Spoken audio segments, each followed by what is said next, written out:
All right, the hour being 5 o'clock, we will call this meeting of the Camarillo Library Board to order. Madam Secretary, will you please call the roll? Trustee Kildee. Here. Trustee McDonald. Here. Trustee Morgan. Here. President Pro Tem Craven. Here. President Trimble. Here. Mr. Kildee, will you lead our flag salute, please? Place your right hand over your heart. Ready to begin.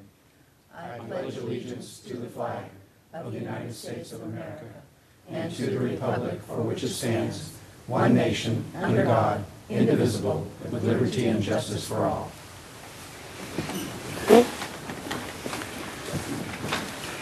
Thank you very much. Are there any amendments to the agenda? No amendments, Mr. President. Any public comments? Apparently, we have no public comments this evening. We have two items on consent. First is the minutes, and the second is the fiscal year 2017-18 library budget. Move the approval. I'll second the motion. All right, I hear a motion and a second. Would you please vote? That passes unanimously. All right, thank you. Do we have any departmental items? No, Mr. President. All right, any items from legal counsel? Comments from staff? Any comments from the library trustees? With that, we will adjourn this meeting of the library board at 5:01 p.m. That was a quick meeting. Yeah, it was quick. Thank you. We're making up for it.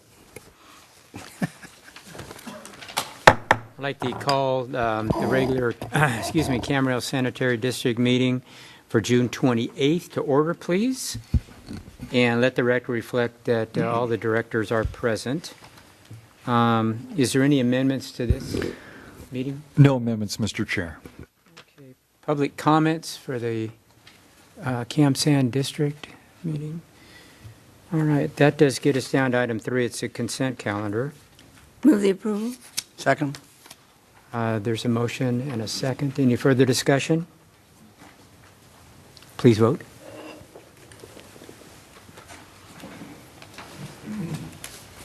That carries unanimously. That passes unanimously.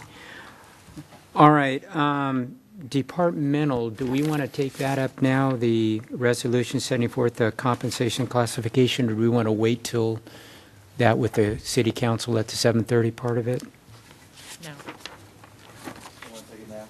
You want to take it now? We'd like to take it now, Mr. Chair. Very good. Do we have a staff report on this? We do, Your Honor. Thank you.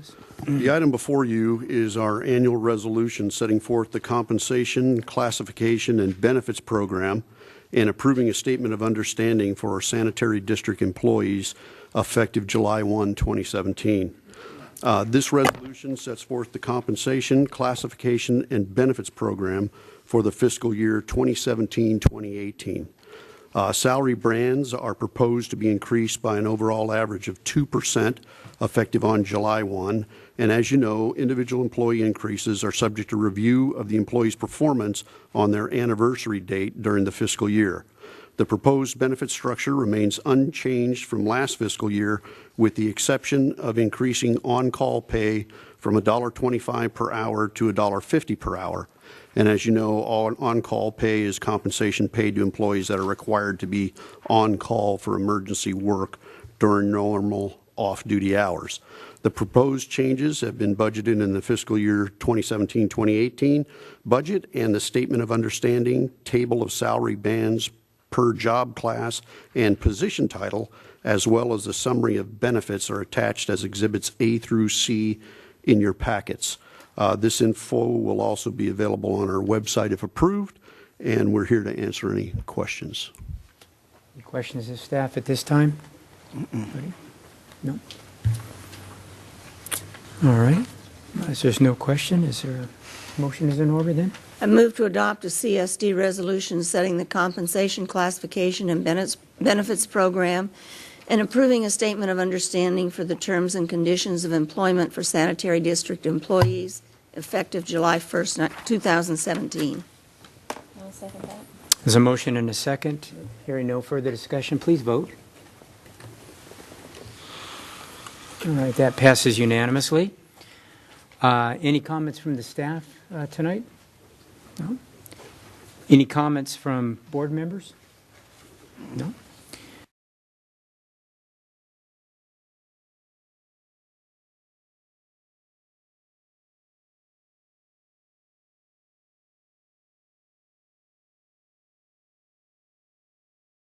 Okay, so we will have a closed session. My understanding, we'll probably try to hear it, if possible, perhaps at the 6 to 7:30 time during our recess. But at this point, I think, Brian, if you would please make the announcement on what the closed session item will be. Yes, the closed session is a conference with legal counsel, anticipated litigation, significant exposure litigation pursuant to Government Code Section 54956.9D2.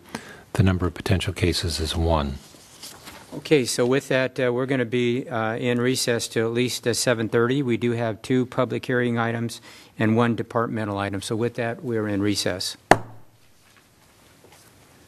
I'd like to call the meeting of the Camarillo Successor Agency to order, and let the record reflect that all board members are present. Do we have any amendments to this agenda? No amendments to the agenda, Madam Mayor. I do not have any speaker sheets. Would anyone in the audience like to address the Camarillo Successor Agency? Seeing no one come forward, we move on to the consent calendar, I'll which move the consists approval. of the minutes of the last meeting. So we have a motion, and we have a second. There's no discussion on those. Please vote. And that does pass unanimously. So tonight, we too have to join the public hearing having to do with the adoption of the 5-year capital improvement program. So with that, we will recess this meeting until the 7:30 session.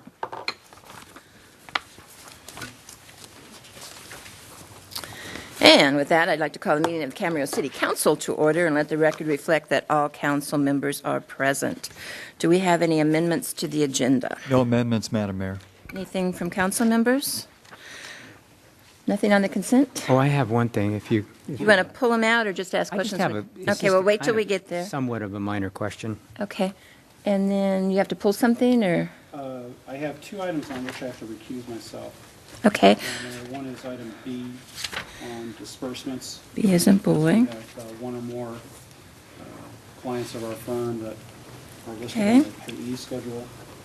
And also on item, sorry, I'll turn my microphone on. Item E, as in Edward, because that pertains to or impacts the Pleasant Valley Recreation and Park District. And my understanding, per our normal protocol, is I can stay on the dais for this. I do want to ask questions briefly on items I, J, and K, respectively. So I'd like to pull those, if you would, Madam Mayor. I, J, and K. I, J, and K. Okay. And I have questions on G, so we'll pull G. We'll start, I'm working alphabetical now. So G will go to Public Works, I believe. Yes. So that is Public Works. I is, can find somebody, JKI, where are you? I would also go to Public Works. K should go to Finance, I believe. K would go to the Finance under, okay. And the other one I had a question on was O. And so O would go to Mr. Petropoulos. And Kevin, are any of those the ones you had questions on? Absolutely. We really no. I Oh, don't. no. I do have a question. It's N as in Nancy. And is Nancy. Do you want it pulled or just ask it I when we just get to have it? a question. Okay. So we'll leave that one in. And with that, we will get back in order here.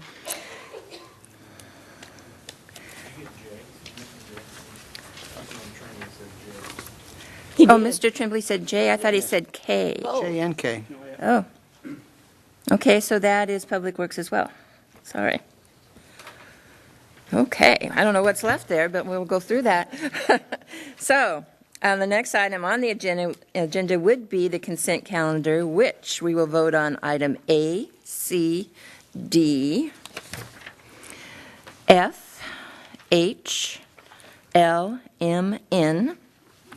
That's it. Could I ask my And Mr. Kildee has a question. Yeah. On item N with the software upgrade, Richard, does that include all departments, specifically the CAMSAN as well?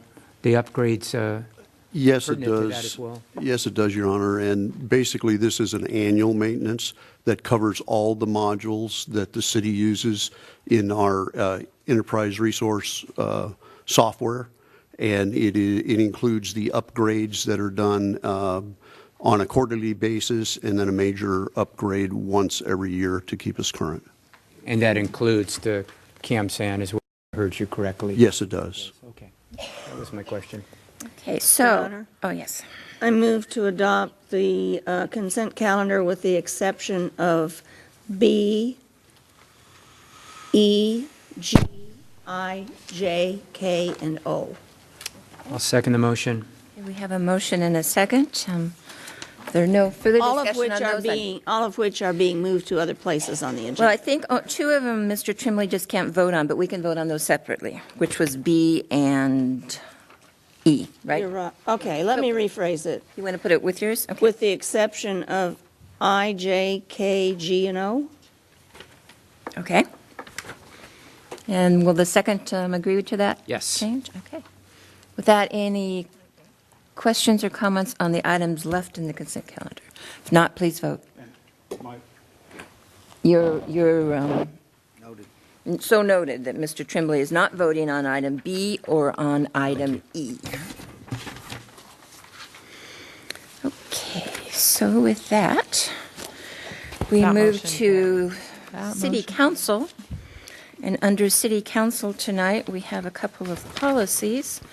The first one is a new policy, use of social media. Do we have a staff report? It'll be me, Madam Mayor. Mr.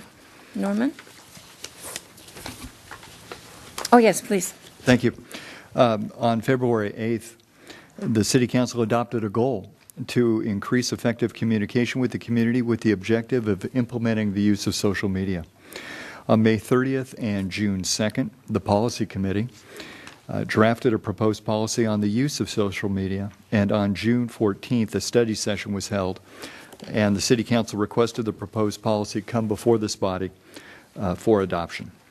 The new policy establishes the guidelines by which the city will operate a Facebook page and its current YouTube channel that will operate as the city's social media sites. The city will only be using these two social media sites at this time to deliver content and media in accordance with Council Policy 2.01, which is the city's policy entitled Public Information and Communication Media. As push media sites intended to deliver city-related public information, the ability for users to comment on those sites will be disabled for the time being. Users will be provided links to the city's website for additional information where applicable, along with email and telephone contact information. Members of the City Council, Planning Commission, and other city-appointed commissions, committees, or boards subject to the Brown Act are not allowed to comment if this feature were to be enabled, like or otherwise interact on social media sites or on other electronic communication sites, or otherwise engage in a serial meeting. This is per the Brown Act. The city manager is responsible for the content posted to city social media sites and may appoint designees as necessary to post information in accordance with the new policy. If approved tonight, my intention is to have our first posting tomorrow and then start with postings regarding our 4th of July ceremony and keep people informed about that and the progress towards having a successful launch of fireworks on July 4th. Thank you. Complete your report. Do we have any questions? We do have a red line. Yes, we do. Thank you. Under number 7, under B7, the city attorney and I were having a conversation and wanting to more closely tie the idea of rules that are posted on the social media sites and on the city's website, and just make it clear that the city manager has the authority to make those rules and to have them posted. And so this was just some simple language we came up with to insert into number 7, just to tie those two concepts a little closer together. Do you have any questions? I have a question. So what rules are you making up that aren't included in this policy? They are simply user rules for those using the social media site in terms of their ability to comment and also how they interact with the site. It's also clear that for those users of the site, it'll put them on notice that things like ads and other things that appear on the site that are not under our control, that's clearly stated, so there are no expectations that that is something we are doing with the site. So your rules would cover everything in the policy that applies, plus a few user rules. Yes. But the policy to begin to accept comments, et cetera, would be a decision of the council or decision? That's correct.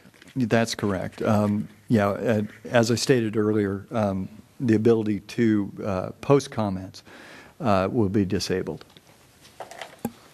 Okay. Any other questions, comments? Mr. Tremblay. Just a comment. First of all, I appreciate the effort by the city manager and staff to bring forth this item. It's taken, I know, a significant amount of work. This is something that I began talking about last fall, and it's a subject that's rather dear to my heart. And in the League of Cities conference and in other conferences I've been to, the use of social media sites by cities is relatively typical. I think this is a good start. I think we've had an extensive discussion on this item in our study session, and again, I appreciate the effort, and I will be pleased to support it. Any other comments and not a motion? Well, as the other member of the policy committee, Your Honor, who worked on it for quite a while, We did. I will move the approval of the social media policy. Second. Second. Oops, go ahead. Mr. Tremblay gets it? You go ahead, Okay. Mr. I guess I'm the runner tonight. on that one. We have a motion and a second. Any further discussion? If not, please vote. And that does pass unanimously. So stay tuned tomorrow and get the latest update on our fireworks, which will go off, correct? We're going to pray for no fog. Mr. Fox assures me that they will. One thing I want you to know, I'll be up there doing the emceeing again for the. I hate doing it. Last year I got killed, but I'm going to let you be close by in case something happens. You can finish it off. Is- I don't know anything about that. I don't either. I hadn't heard that either, so anyway, Hadn't heard what? that you were going to be the MC, but The Lions. I'm a Lion. They asked me if I would again, as all these years. you're doing the Lions part. Okay. Yes. And, Well, the city has a part. And well, the emceeing part, we introduce all the music and all that stuff. That's where I fall in. I work with the guy that does the music, Kohler, doing the music, so we know when to start. Okay, how many more he songs we need? starts when I'm done. He follows me. That's why I know that. He didn't last year. Well, that's This what is I'm on the told. social Okay, he media didn't last year. policy. So, you Anyway, know. moving on. We have another policy before us, and that policy is number 2.01, Public Information and Communication Media. And this is an update to that policy. Mr. Yes, Madam Flanagan? Mayor. We had made some minor amendments to this policy to make mention of social media sites and to also update the types of media we are using in our communications policy. So these are really minor updates. There were no policy changes. Okay, any questions? Any comments? Move the approval of the public information and communication media policy. Second. We have a motion and a second. Any further discussion? Not, please vote. And that, too, passes unanimously. So now we go to finance, which means we go back to item number, consent calendar K, which is GASB 54, commitment of fund balance. I believe, Mr. Tremblay, you had a question? I did, thank you.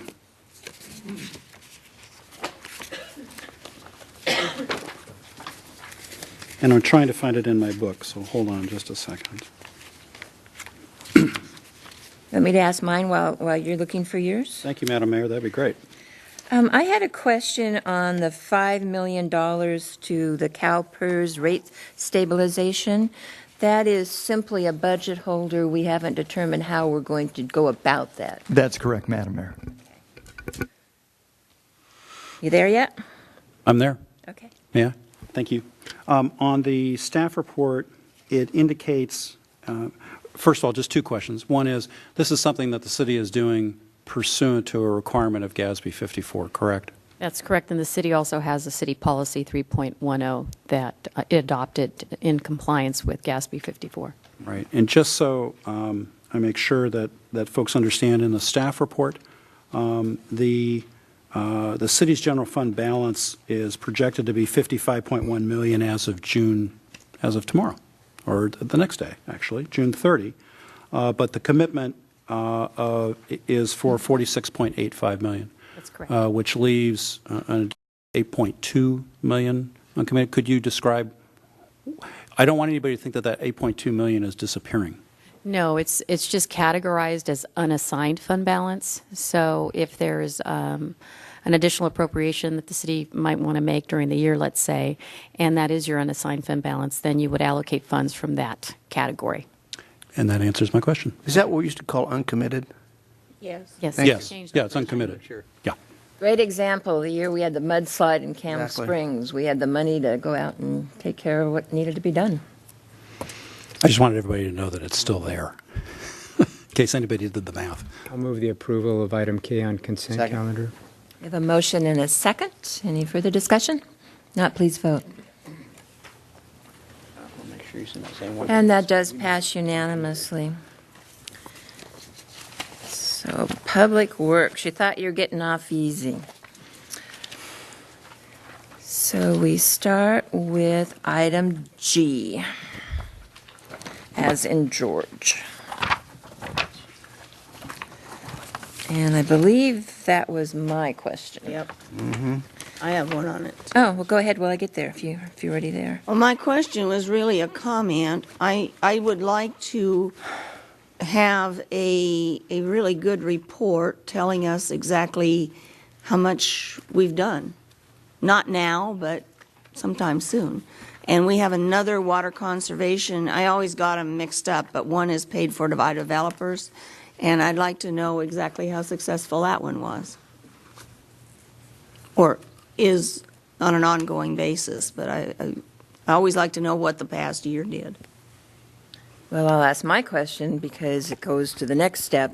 My question was, so what is it they're going to do? We got these big, broad topics, but what is it? So- Right. So, and this is a continuation of a contract and agreement that we had in place, especially through the previous years when we were doing more and we were under a higher stage 2 Right. drought situation, water supply condition. And now we're under a stage 1. We're not actively enforcing at this point. We are continuing to, basically the large component is public outreach, public education. We still do issue notices of violation when there are watering outside of the lot in 4 days, or if there's sprinklers that are spraying onto the sidewalk or into the driveway or into the street. So along with So we're doing that kind of enforcement. that's correct. That's correct. Follow up, and then that's where, and we find very effective rather than issuing fines and collecting that, and that a large part of why we're still be able to maintain the at least 20%. I think for May we were at 21%, still reduction over the 2013 goal. Of course, we're not under a mandate to maintain that now, but that's we're continuing to achieve that largely because of the public outreach and education that these green media helps us with. On they'll go out and meet with the resident, and along with our water staff does also when possible, as far as resetting irrigation timers or suggestions and recommendations to basically more efficient landscape watering, especially. They also and it mentions this this consortium group, California Urban Water Conservation Council. That's it's a partnership, it's a consortium of numerous water agencies, cities. Rainbird is in there, Water Smart, who makes smart irrigation controllers and products like that. So there's this consortium that has best management practices identified that to essentially the focus is on high efficiency use of water, both landscaping and otherwise, high efficiency appliances, low flow toilet, which I think that's the other question you were mentioning, Councilmember Craven, on the our other effort that the developers are paying into for our toilet replacement program for high efficiency toilets or low flush toilets. So that's what this consultant is going to continue to do, is to play that, especially public education outreach, and supplement city staff to do that level of effort that we've been continuing to do would take a water staff member away from normal ongoing operations to fill that need. So we feel it's a very cost-effective use of time and budget to continue to do this. Okay. And are they actually the ones that give the notices, or does staff give the notice, the citations? Or Right. Both. It could occur both ways. do both, do it Yeah. as well. Okay. And this is for one more year That's correct. at this level. I mean, it would be nice if we got to the point that people just knew what to do. Right. But you feel like it's worth, they have $75,000 worth of Right. education to still do. Right. Yeah. And of course, they bill for what they do, and we pay for what they do. That's a not to exceed amount. Okay, good. Maybe what we could ask for is a report on both programs and give us an update on Will what's do. going on. Okay. Yeah, I will mention on the monthly report, activity report, we do list number of enforcements, number of residential visits. We do have some detail on that. But I guess what I'm asking is to put it all together so I don't have to go through it. No, you bet. We can do that. We will do that. Thanks, sounds good. That was my question. You have it, Mr. Morgan? Just one question. Since the governor said we're out of the drought, done, which I don't think so, but he's out of the drought, then are they still maintaining the reduction of water to the farmers? They reduced it by 30%. The pumping? Yes. Yes, reduction in allocation is being maintained. Good. Right. Okay.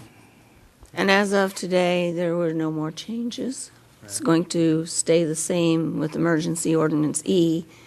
And of course, you understand that the Fox Canyon's reduction didn't have a reduction. There was a 21% increase in pumping by farmers. It only means that they have to pay more for anything over their allocation. So it's a higher cost of doing business.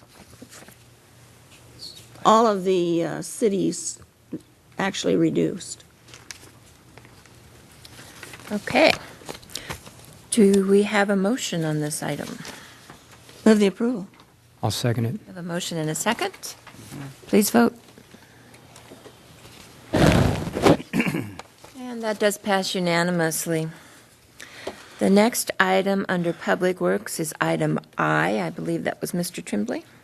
Thanks, Madam Mayor. I and J are both related, so if I walk into J while we're talking about I, hopefully that's okay. Just a couple of brief questions for Mr. Klotzel. I'm on the staff report. First of all, both of these, the city already has Prop 84 grant monies that are coming in relative to the desalters. So items I and J, respectively, as I understand it, are for 2 additional potential sources of grant funds for the city for the desalter project. And the first one is an application to MET, to Metropolitan Water District of Southern California. And the question I had is, the staff report indicates in the second paragraph of under the discussion that MWD will pay the city up to $340 per acre foot of water produced by the project towards the difference between the cost of the project's water and MWD's prevailing water rate. Question is this: is that $340 acre foot amount a metropolitan set amount across the board, or is that a Camarillo, City of Camarillo specific acre foot amount? Yeah, it's a set. What it is actually, and I didn't even making simple sense out of this program that we're applying for was a challenge. There are different levels of incentive that MET offers, and this one up to 340 max per acre foot over a 25-year period. They also, I don't know the dollar amounts off the top of my head, but they also have other incentive programs that may be a better candidate for other types of projects depending on the capitalization cost and the life cycle of the project. But there's $400 per acre foot over 15 years. So there's a couple other vehicles, incentive vehicles to choose from. We feel after our analysis, a consultant went through and did a big spreadsheet on this, and our analysis shows that the best bang for the buck for us is this incentive program, which is set by MET at $340 per acre foot. Okay. 348? $340 per acre foot. 340 flat. Up to. Right. And it's not Camarillo specific, it's across the board relative to this particular program.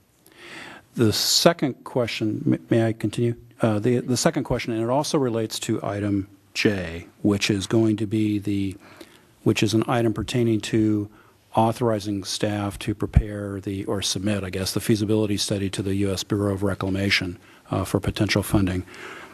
In the discussion under the MET application, and I'm in the same paragraph, Mr. Klotzel, as I was before, the second sentence says, the cost of the project water includes the initial capital expenditure annualized over the 25-year term of the incentive structure and each year's actual operations and maintenance costs. So you got the initial capital plus an annualized O&M. And my question is this, are we utilizing, is the city utilizing the table ES1 that is in the Bureau of Reclamation feasibility study that is part of our packets?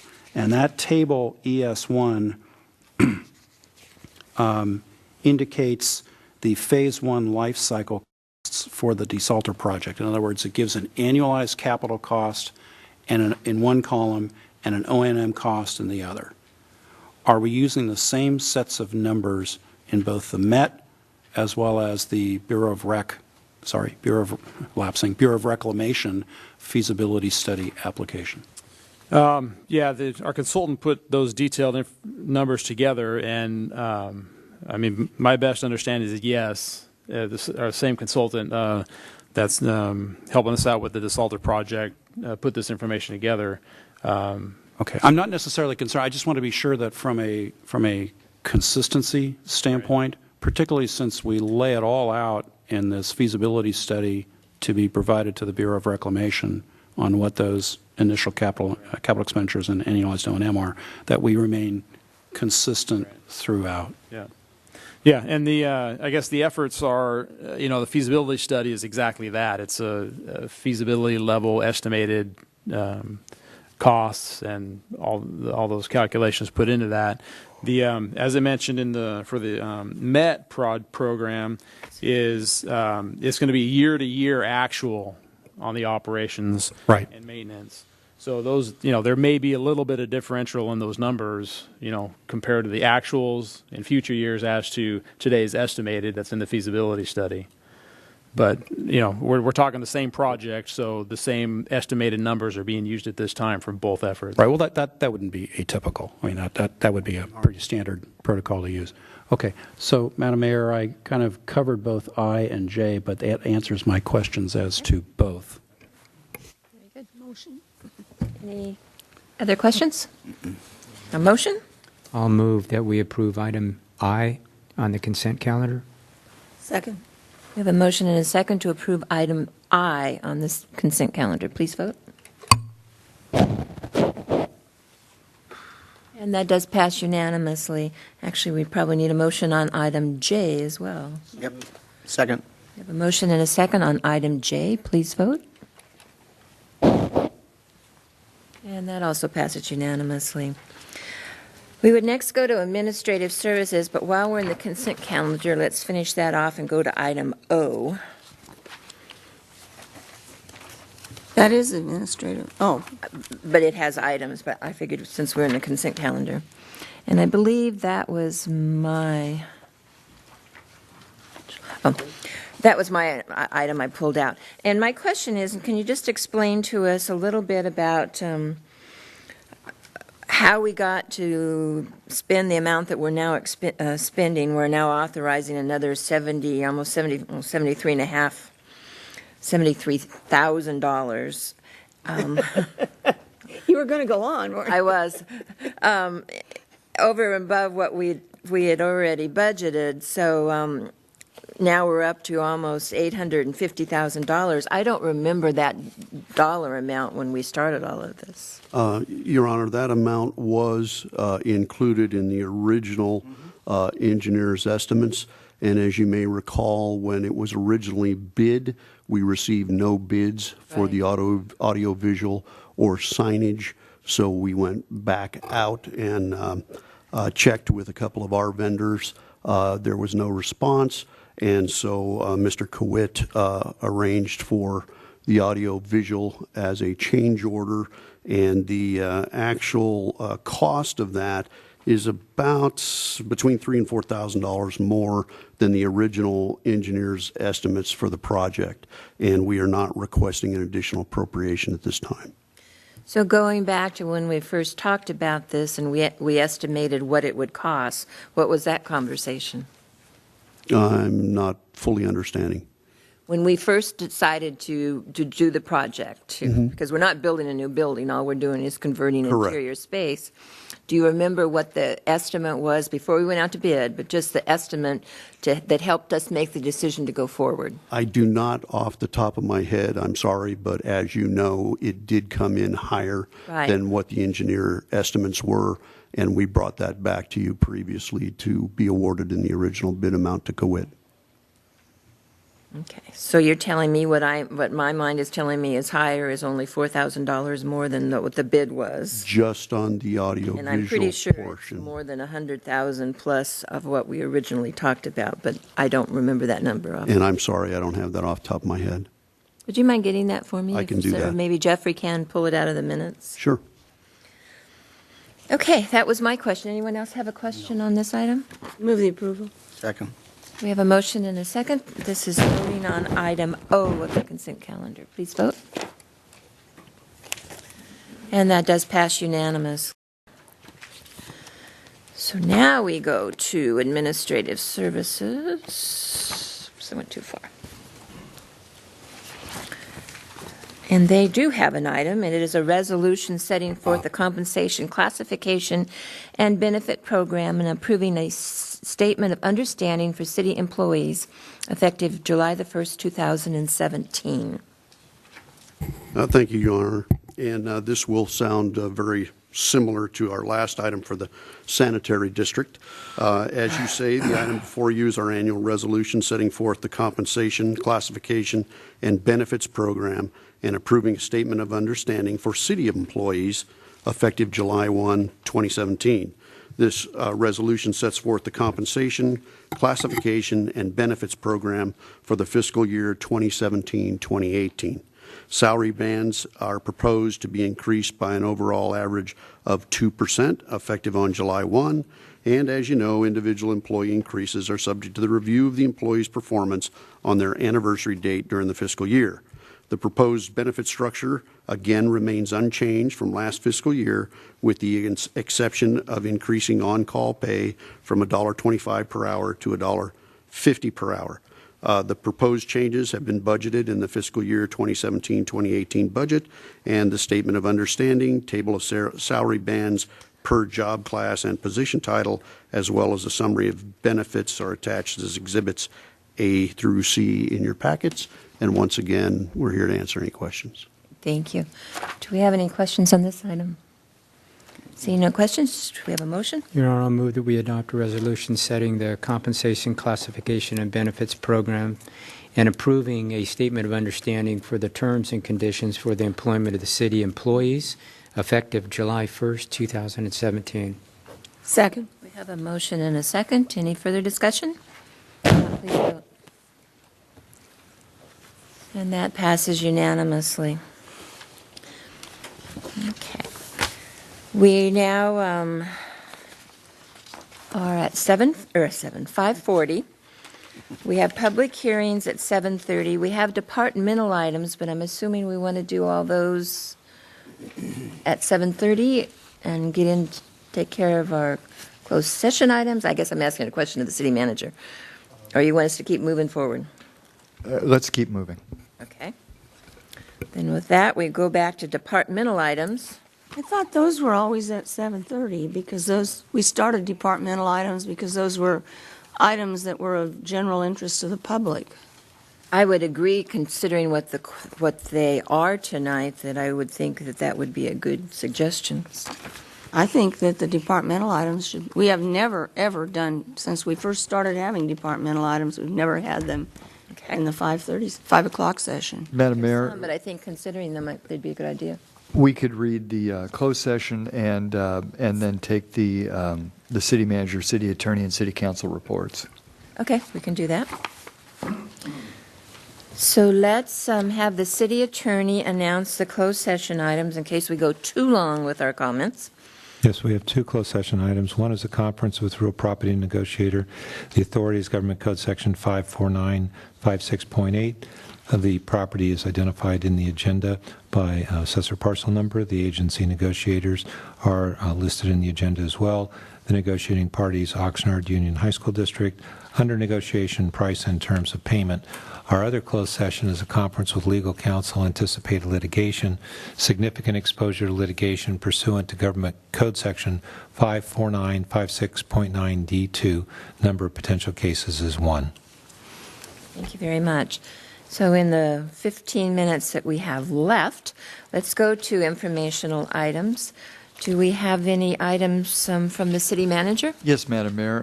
Assistant City Manager Tom Fox has an announcement. So, Your Honor, we have some good news, and that is a topic that we've discussed here before, and that's the pavement condition out at the Central Interchange. That pavement's in poor condition and has been for quite some time. We have a commitment from Caltrans that they are going to repave the interchange, and it's not just going to be a simple overlay. They will go in and do all the appropriate remediation needed so that the paving will be the right type of solution so that the condition of the pavement will remain in good condition for quite some time.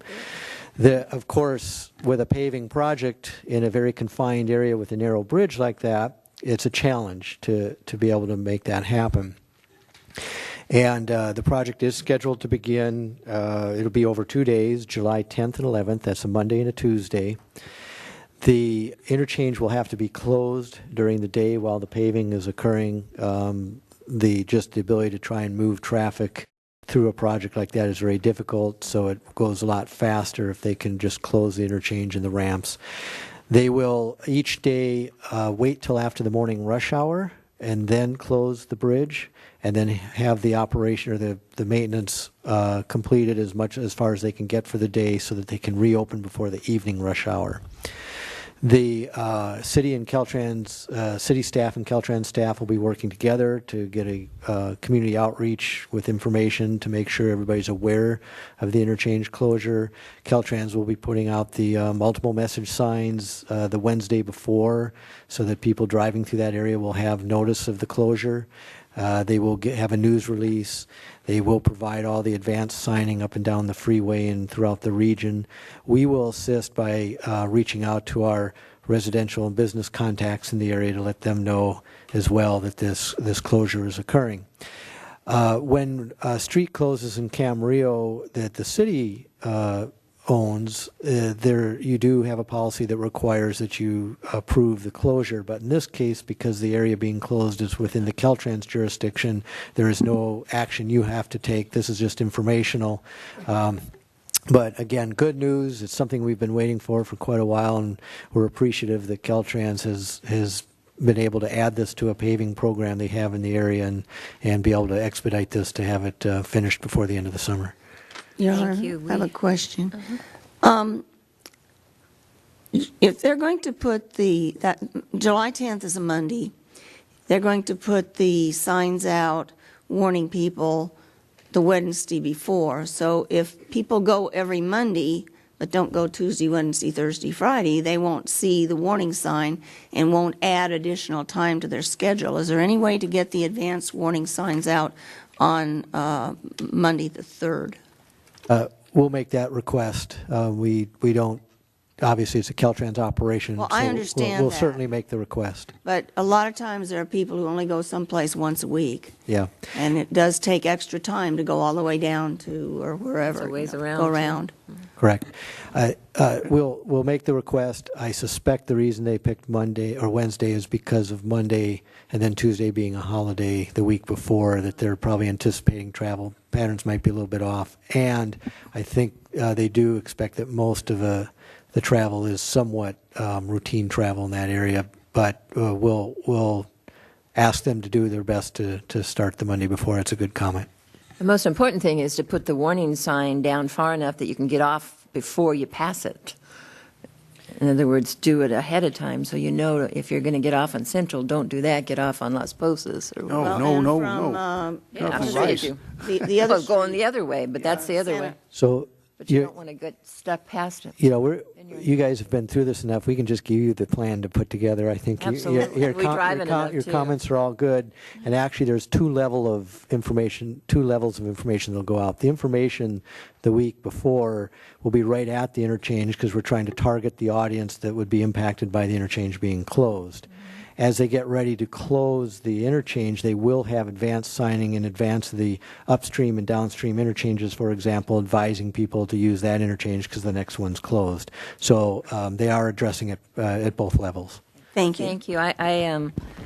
They have a new director.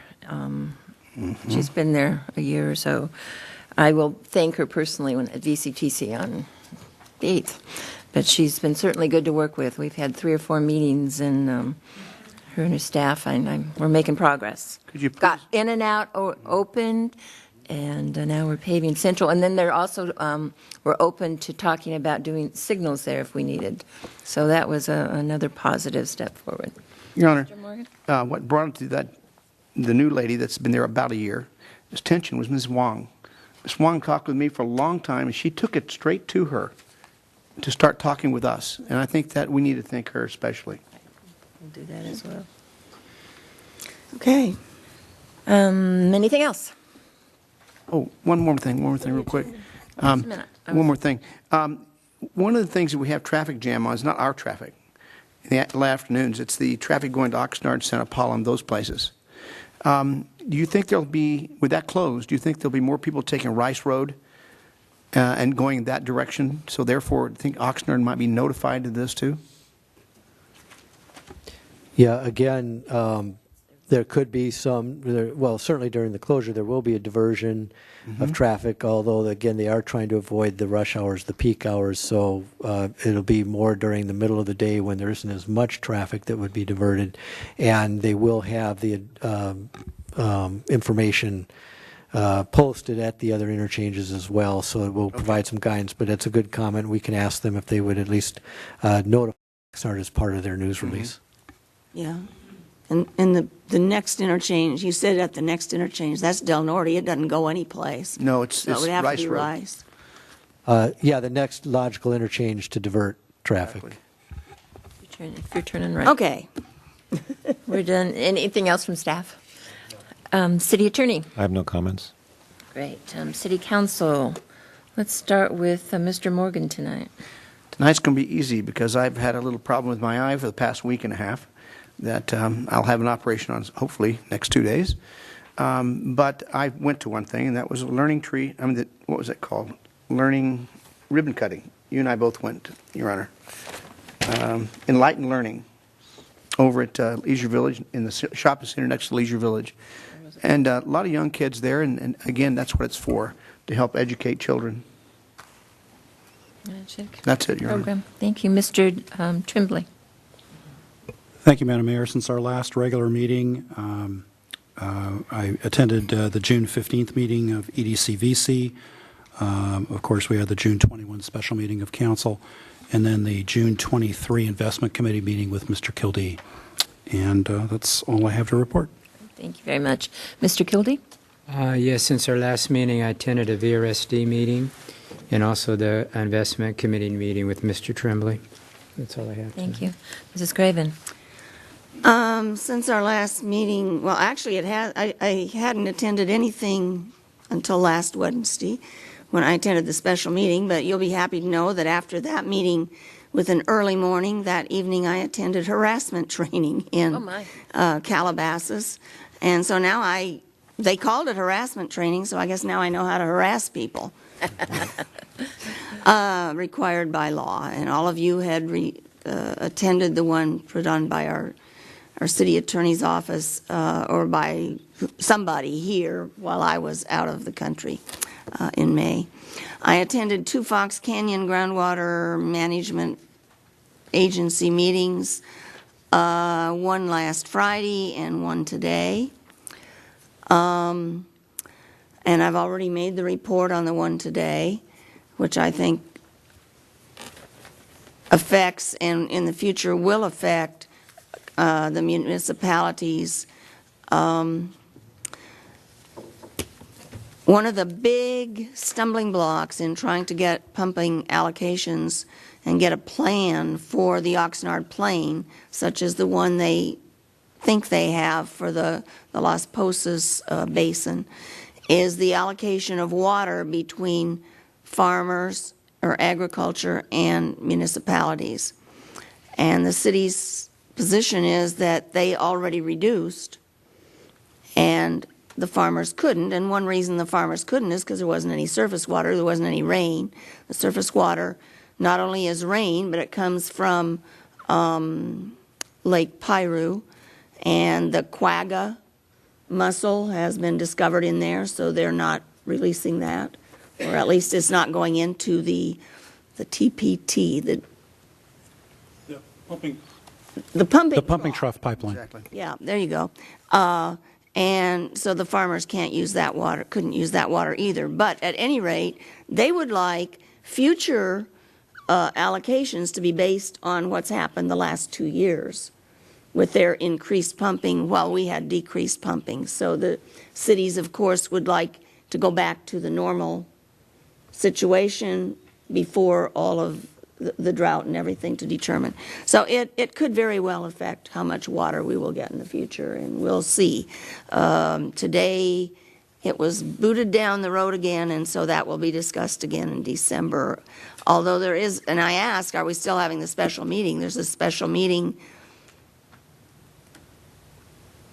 the third Friday in July on this Oxnard Plain allocation method, so we'll see what happens between now and then. I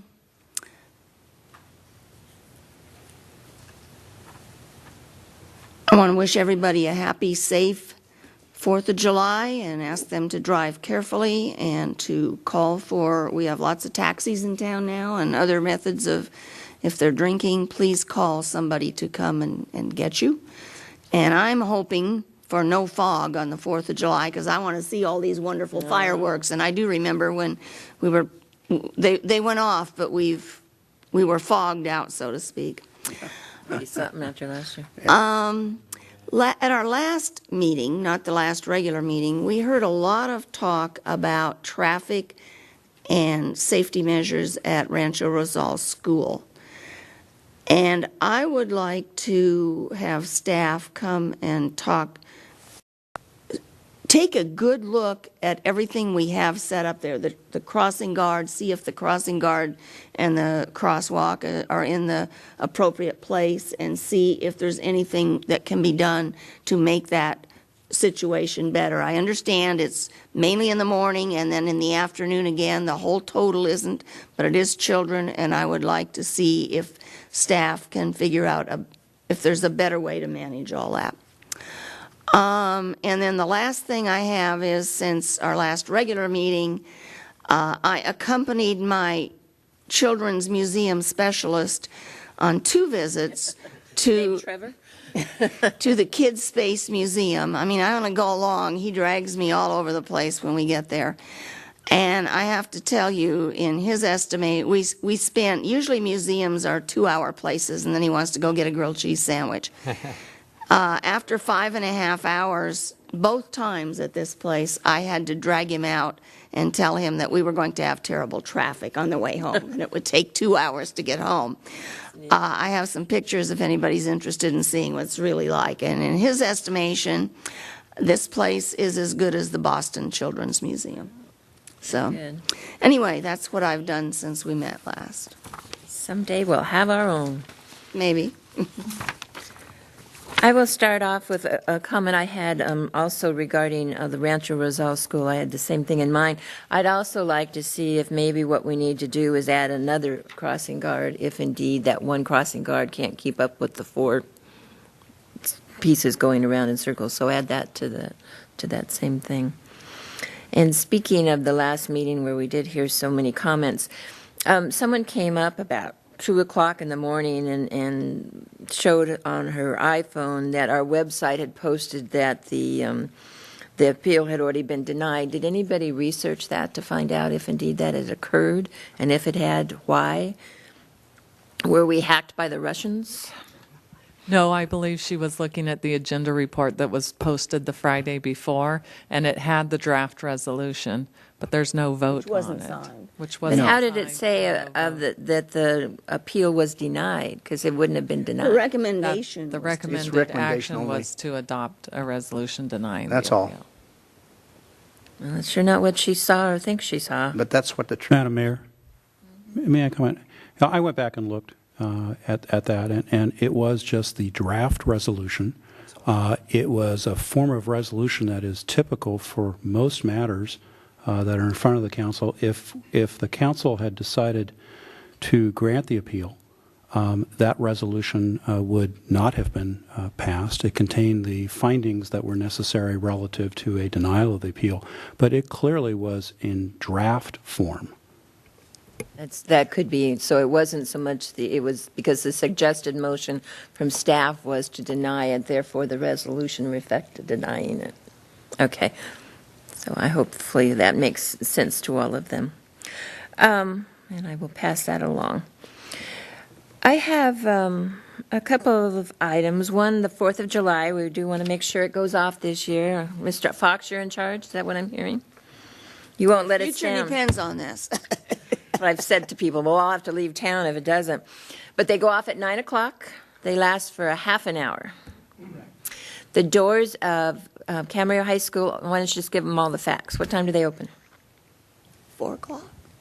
Actually, I'm sorry, you're catching me off guard. I don't have Uh-oh. the details Is in it front of me, 4? but I believe it's The gates Right here. the gates open at 4 p.m.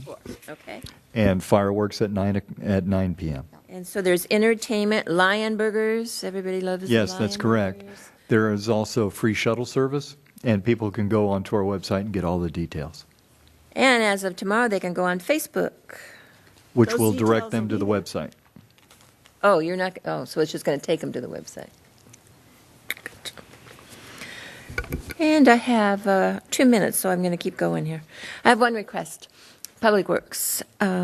Weeds if you go from Lewis Road up the hill, headed east on Upland, so up on the top of Callegas Creek, the weeds are really bad along the road.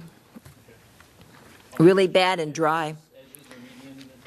No, on the edge, so on the south side of the road next to, so going up the hill headed east. I would just hate to see that catch on fire and work its way down the creek or something, so thank you very much. And I think I've been, I don't know, I don't even know where I go sometimes. You go so much. You've all been mayor, so you all know, oh, Mr. Trimble, you have to look forward to. So we had a couple of items that, a dementia awareness, I'm going to call it, program, and it was held at Studio Channel Islands, which was very nice, and a program that they want to start to be able to help people who do have dementia and find things for them to do that really cater to the people as they progress through such a horrible disease. So that was very nice. And with that, I have just enough time left to say that we will recess to a study session. And that study session has to do with short-term rentals, or Airbnb, as some. And then we will go to closed session, which the city attorney has already announced. So with that, we are recessed to 7:30.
I'll help you. I'd like to call the meeting of the Camarillo City Council back to order. And let the record reflect that all council members are present. Mrs. Craven, would you lead us in the flag salute, please? Not yet. Oh, not yet. Please rise, place your hand over your heart, and join me in the pledge to the flag. I pledge allegiance to the flag of the United States of America and to the republic for which it stands, one nation, under God, indivisible, with liberty and justice for all. Thank you. Thank you very much. Do we have any amendments to the City Council agenda at this point in time? No amendments, Madam Mayor. Thank you very much. Public comments. I do not have any speaker sheets tonight. Would anyone in the audience like to address the City Council on an item not on the agenda? Okay. Seeing no one go forward, then we will move to our public comment. Our public hearing portion of the agenda. And Mr. Kildee, you also need to call your Camarillo Sanitation District to order. Yes, I will call the Camarillo Sanitary District meeting to order. And I will also call the successor agency back to order as well. So all three agencies are open. And I believe you have the first item on the agenda, Mr. Kildee. I believe, yes. It's a public hearing regarding the placing of delinquent utility accounts on the property tax rolls of the Ventura County Tax Collector. Do we have a staff report on this? Yes, Honorable Chairman and Board of Directors, I have a brief staff report. You have before you tonight a public hearing regarding placing delinquent utility accounts on the property tax rolls of the Ventura County Tax Collector. This action will provide the authority to the Camarillo Sanitary District to place certain delinquent utility bills on the tax rolls of the County of Ventura. There are a total of 6 properties that are included in the levy, and their balances of delinquency range from $730 to $980. And I'm available for any questions. Are there any questions at this point, Mrs. Craven? Are these commercial accounts? I don't believe so. It's a heck of a bill for a residence. I'm not absolutely sure on that one. Okay, thank you. Any other questions of staff at this point? No? Well, this is an advertised public hearing, so I'm going to open the public hearing. I do not have any cards. Is anybody here that would like to address the Sand District on this item? So seeing no one come forward, I will close the public hearing. And I will ask for any discussion or questions or anything at this particular point. Just a comment, if I may. Comment? Sure. Yeah, this is a very commonly used remedy, no different than what I would think almost every other sanitary district in the state utilizes. It's provided for in the code, and I have no difficulty supporting it. This is a relatively routine matter. In the sense of the mechanism itself, I'm not minimizing the impact on property owners, but this is a mechanism that other sanitary districts use. So there's no reason that Camarillo Sanitary District should not avail itself of that remedy. And we've been doing it for years. Every year we have at least one. Yeah, since what, 1995? I would move to adopt a resolution authorizing the Camarillo Sanitary District to levy a lien on the tax rolls of Ventura County on the property owners who are delinquent on the payment of a utility account. Second. Oh, I'll get this time. There is a motion and a second. Is there any further discussion on this? Hearing none, please vote.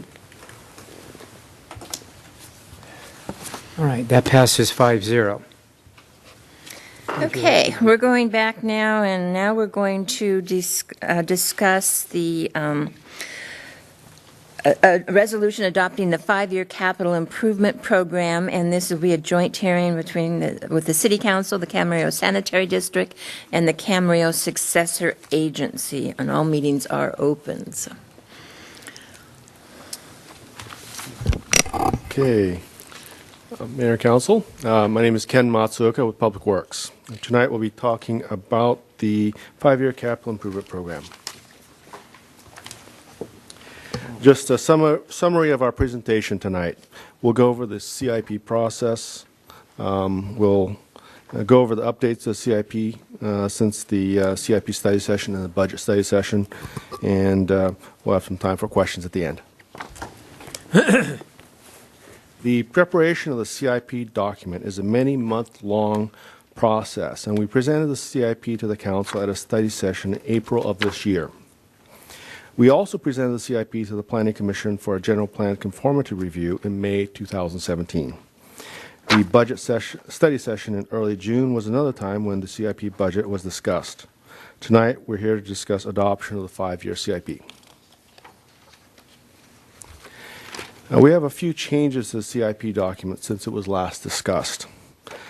There was a new project added, as was shown at the budget study session. The standby power project for City Hall and the Corp Yard was added, and we'll have a slide for this coming up. The funding was also revised for 10 projects, which was presented at the budget study session, and the schedule was also revised for several projects to align with available funding. And we'll also have a slide for this later. Now, the standby power project for City Hall and the Corp Yard was added to the CIP. This project was presented at the budget study session earlier this month, and the project budget is $1.2 million, and is proposed for construction in fiscal year 18-19. As far as funding, there was funding adjustments to match funding in the budget, and this was incorporated as was presented during the budget study session. For example, our pavement rehab projects, we still have $5 million annually, but the various funding sources were adjusted to account for available funding. That's the type of change we made to the funding. As far as schedules, schedules for projects were adjusted to match the available funding also.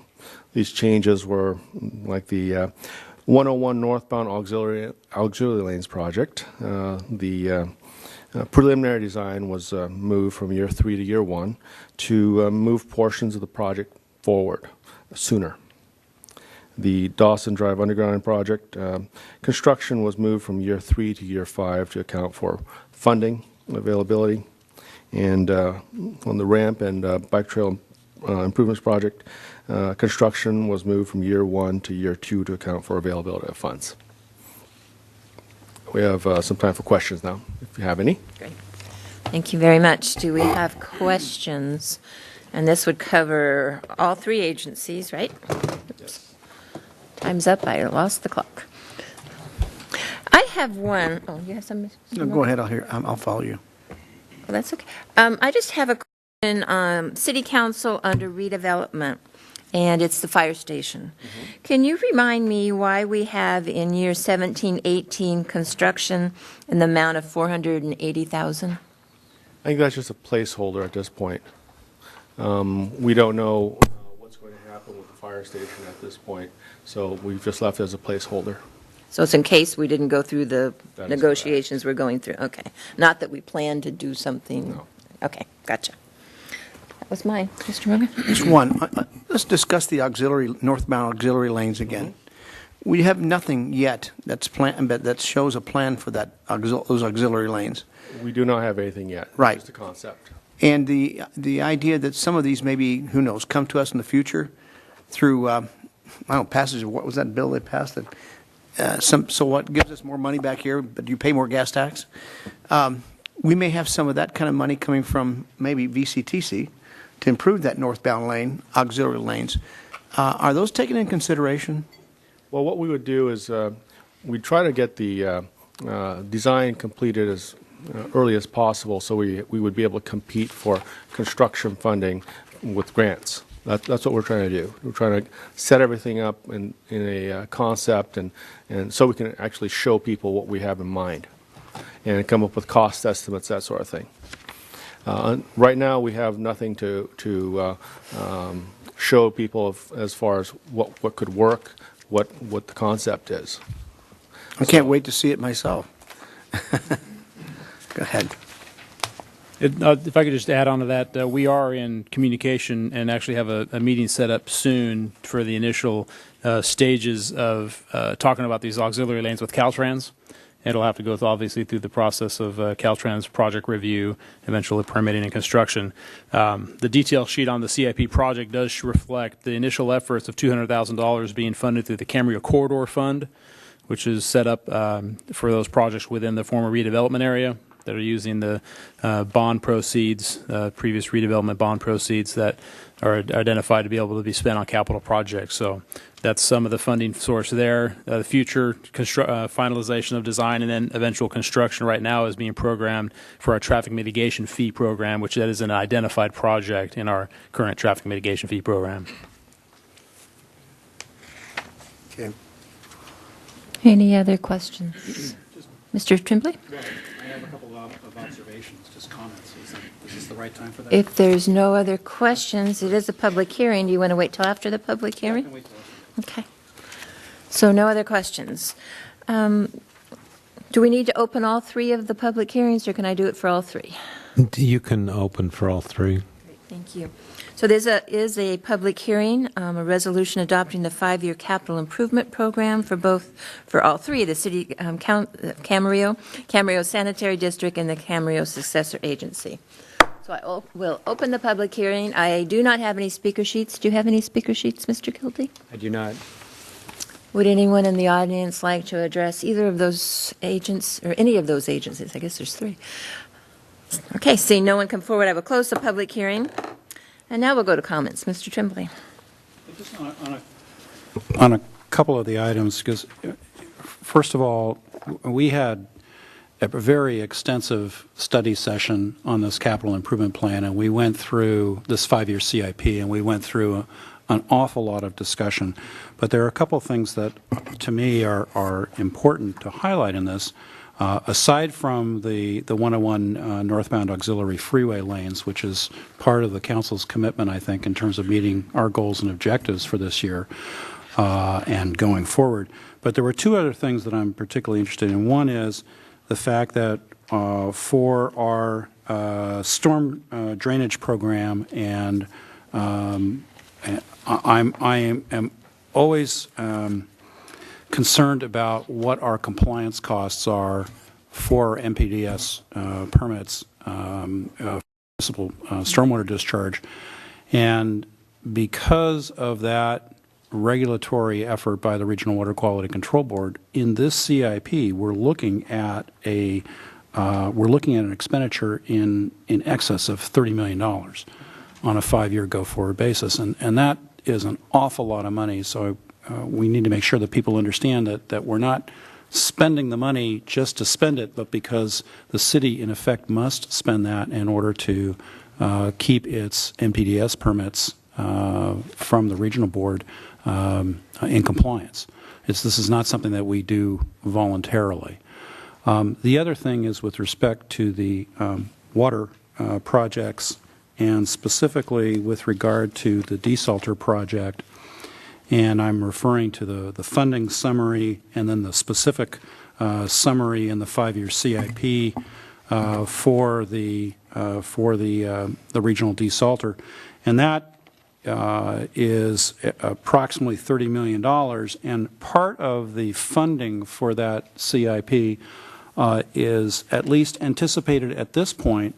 A portion of that would be $10 million of bonds, and we may be accepting of this 5-year CIP, but I want to go on record. I am not convinced that the city needs to issue bonds for that project. I would much prefer conceptually to go on a pay-as-you-go basis, but I just want to know that going forward, this is still very much a subject that is under discussion, and that we're not approving any kind of bonding mechanism by virtue of approving this 5-year CIP. And I guess I will look to Mr. Klotzel and Mr. Fox and Mr. Norman to confirm my understanding of that. We've got a long way to go. Yes, on this, that's correct. That's correct, Councilmember Tremblay. The CIP is set up to reflect, as it has been in the past years, of the bonding capacity there. And currently, we have Raftellus, our water and sewer rates consultant, analyzing water and sewer rates, which includes looking at capital expenditures. So through that process will give us, along with the other funding opportunities that we're pursuing for the different grants for the desalter, that will end up in a better known picture of if bonding will be necessary or not. So we need to wait until that analysis is completed, and then we can make any future changes to the funding of the capital project after that. Those are my comments. Thank you. Your Honor, just one thing. We knew when we started putting this together there were potential other sources of funds in the future. And now it's kind of getting them coming together like we were talking about earlier in the study session, that what could potentially be coming to us.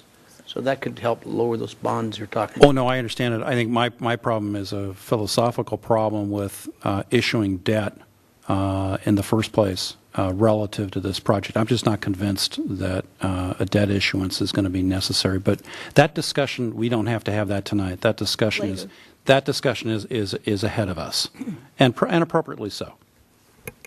Mr. Morgan, anything else, Nope. Mr. Morgan? Anything down here? Well, I've got to make a comment on that. There are different philosophies on that, and we will talk about it another time. When you get down to the end and that's all that's left, sometimes bonding and letting future benefactors of a project help pay for it is a philosophically acceptable thing to do, rather than having the current payers paying for future service. So there's that debate. So I'm sure we will debate that. But hopefully we'll get enough grants we don't have to. Well, we did the same thing with sanitary plant. When we built all that was bonding, and it worked out. Yeah, sometimes you just have to, and sometimes you don't. Talk about it later. Anything else?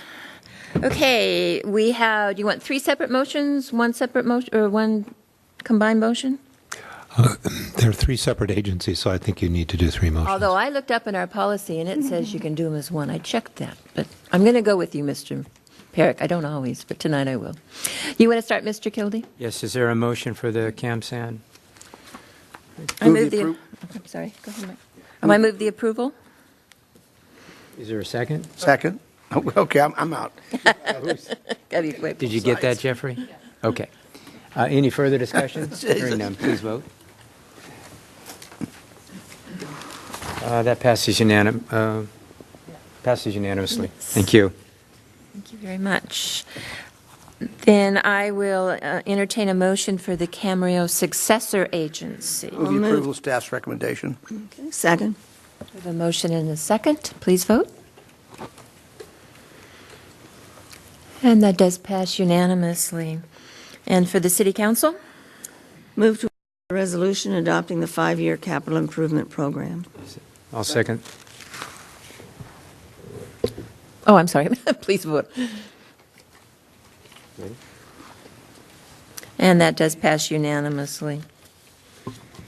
Okay, with that, I will adjourn the Camarillo Successor Agency. So that one's done. Next on the City Council agenda, we have an item that is a resolution approving a review and reconciliation report regarding the CIBA, which is the Springville Interchange Benefit Area. Did I get it? And adopting recommendations therein, including no change to the base SIBA fee and a modification to the annual escalator series 2017 and execution of bond documents related thereto. That was the staff report, and the title. Who's taking this one? I'll be doing that, Madam Mayor and members of the City Council. The action tonight is, in fact, a review and reconciliation report regarding the SIBA fee, which is the Springville Interchange Benefit Area, and adopting the recommendations that make no change to the base fee, but, in fact, change and modify the annual escalator. The fee was adopted, or the SIBA was put in place in 2009. The fee was adopted using a different escalator. Since that time, staff has reevaluated the fee and is recommending that the fee escalator be changed to the escalator that is currently used for other mitigation fees.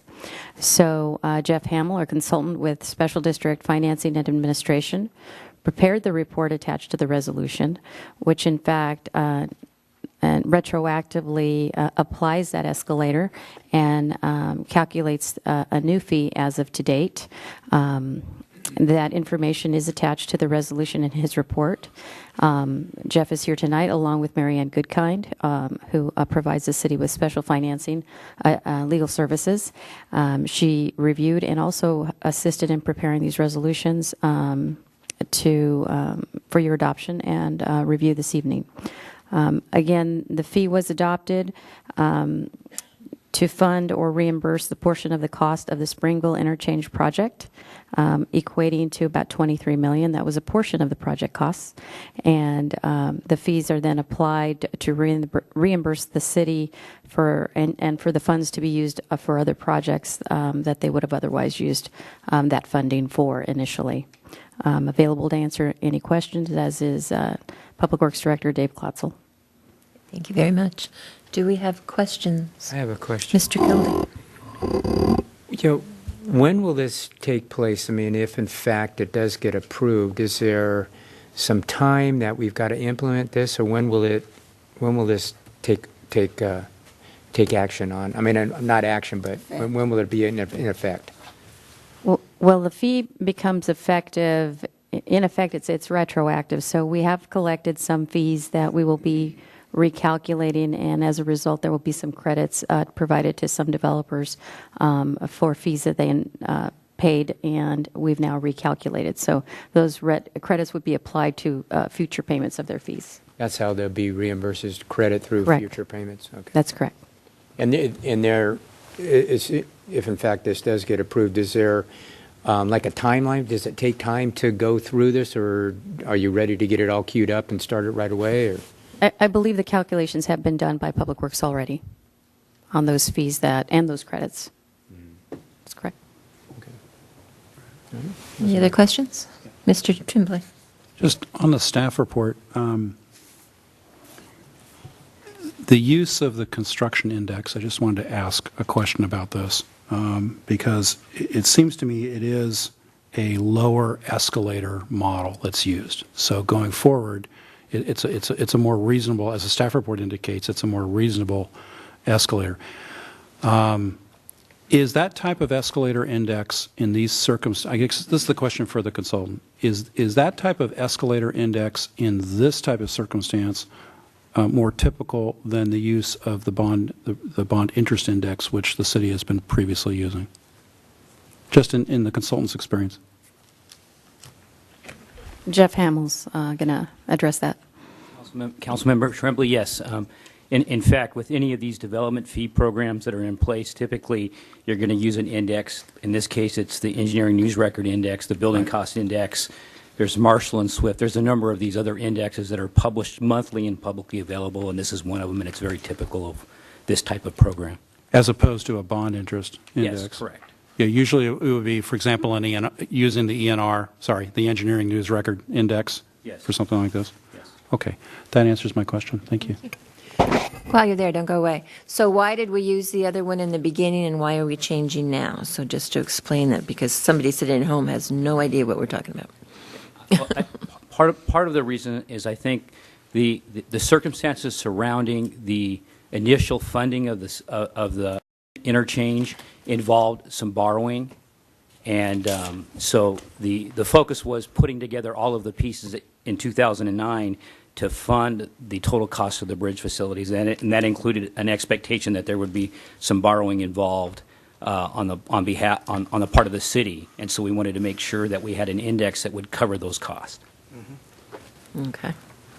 And now, so many years later, we find that that wasn't necessary. Now we can go back and use the other methodology. Makes perfect sense. Any other questions? Thanks for coming all the way up here. Absolutely. Missing something. This one is... I believe it's a public hearing. A public hearing as well. So I will open the public hearing. I do not have any speaker sheets. Would anyone in the audience like to address the City Council on this item? Seeing no one come forward, I will close the public hearing. Your Honor, I'll move that to adopt a resolution approving the review and reconciliation report regarding the Springville Interchange benefit area fee, adopting recommendations therein, including no change to the base fee and a modification to the annual escalator, and taking certain other actions relating to the benefit area. Second. We have a motion and a second. Second. I already have a second, sorry. Oh, yes, I'm sorry. Any other further discussion? If not, please vote. And that does pass unanimously. And that concludes our public hearing. So now we go to departmental items. Again, thank you both for coming. Drive home carefully. Your Honor, before you get into this next item, I need to say that I have a financial conflict of interest because my husband and I own some property within 500 feet of the bus route and one of the bus stops, and so I will recuse myself.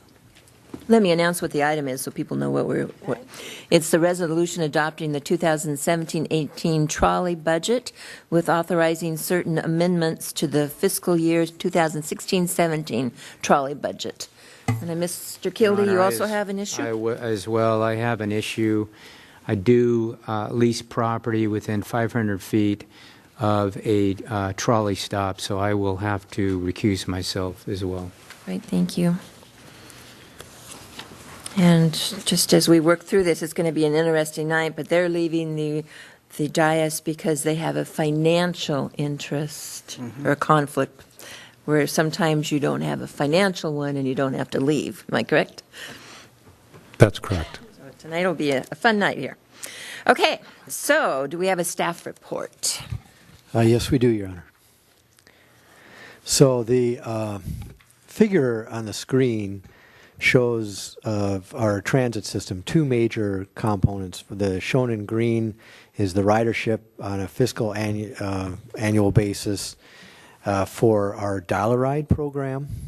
We do have some other components that aren't shown here, but the two that I'm showing in a minute, you'll understand why. So the green represents the number of rides of our Dollar Ride system. We have 17 vehicles that we can operate. Most of them are for Dollar Ride. We have one for a fixed route, and then we have the trolley. And the red shows the trolley ridership. In fiscal year 14-15, the trolley began operation late in the year 2014, so it did not operate the entire fiscal year, which is why the ridership is lower than what's shown for fiscal years 15-16 and 16-17. We saw an interesting transition occur when we started operating the trolley, and that is that a number of our riders on the Dollar Ride system shifted to use the trolley. It's free. And it's free and also tended to operate where they needed to ride, and they didn't have to call. It was easier just to get on the trolley. When we look at the way our Dollar Ride operates, we generally on average carry 4 trips per hour for on a Dollar Ride vehicle that costs $50 an hour to run. So if we're able to shift trips and run fewer hours of Dollar Ride vehicles, we have a cost savings there. And we actually saw that in our budget, that when the rides shifted from the Dollar Ride to the trolley, our operating costs went down about $200,000, which when you look at the number of rides that shifted, it works out just precisely to what you would expect the math to show.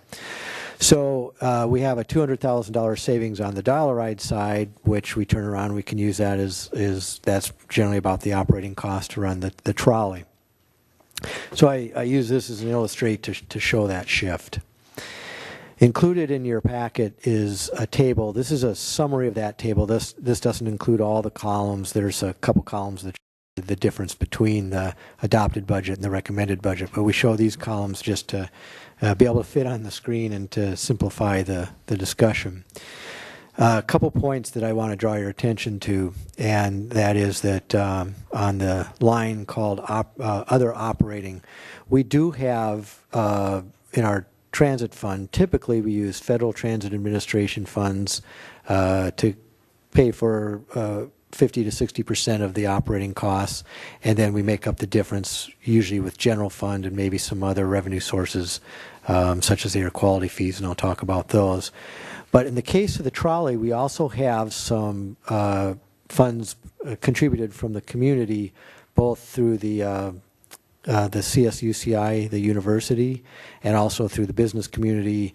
The chamber manages that, although the chamber is not the one responsible for the funding.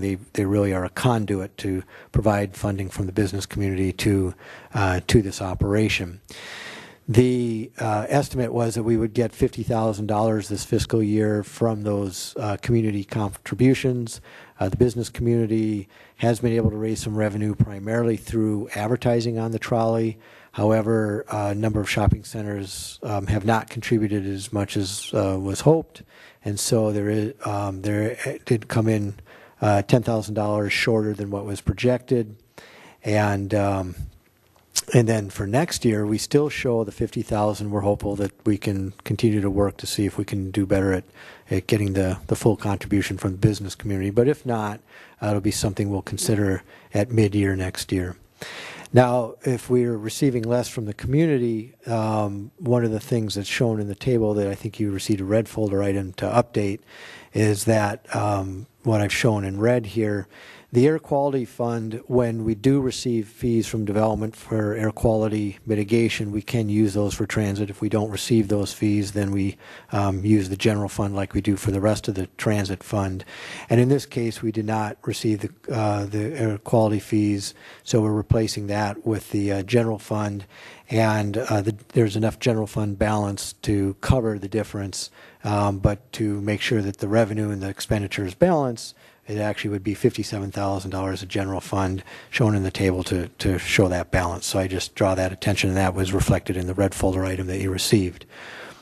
The costs are estimated to go up from this fiscal year to next fiscal year, as you would expect. There are some inflationary costs, so the operating costs would go up from $200,000 to $210,000, and but fuel has stayed pretty steady. And actually, we've seen this year that we're spending less than projected on fuel, so we lowered that to some degree. So the overall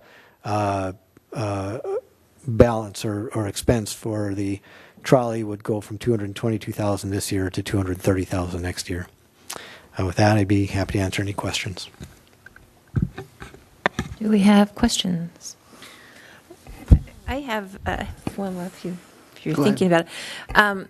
So going back to your comments about the dial-a-ride on the money we save, so that was the money that we're saving net of what the consumer pays, is that net, or is that before we take into account what we receive from our customers, our riders? Yeah, things probably are netting out pretty closely. It's hard to say for sure because while we are looking at the drop in ridership and dial-a-ride, if you look at from year over year before the drop occurred, we were actually seeing some growth, and we actually saw some growth occur this year on both dial-a-ride and the trolley. Though the trolley is not reflected because the growth was in all the months except this year. We had a wet winter, and what we found out during a drought, when you don't have rain, people ride every day through the winter. When you have rainy days, not as many people are riding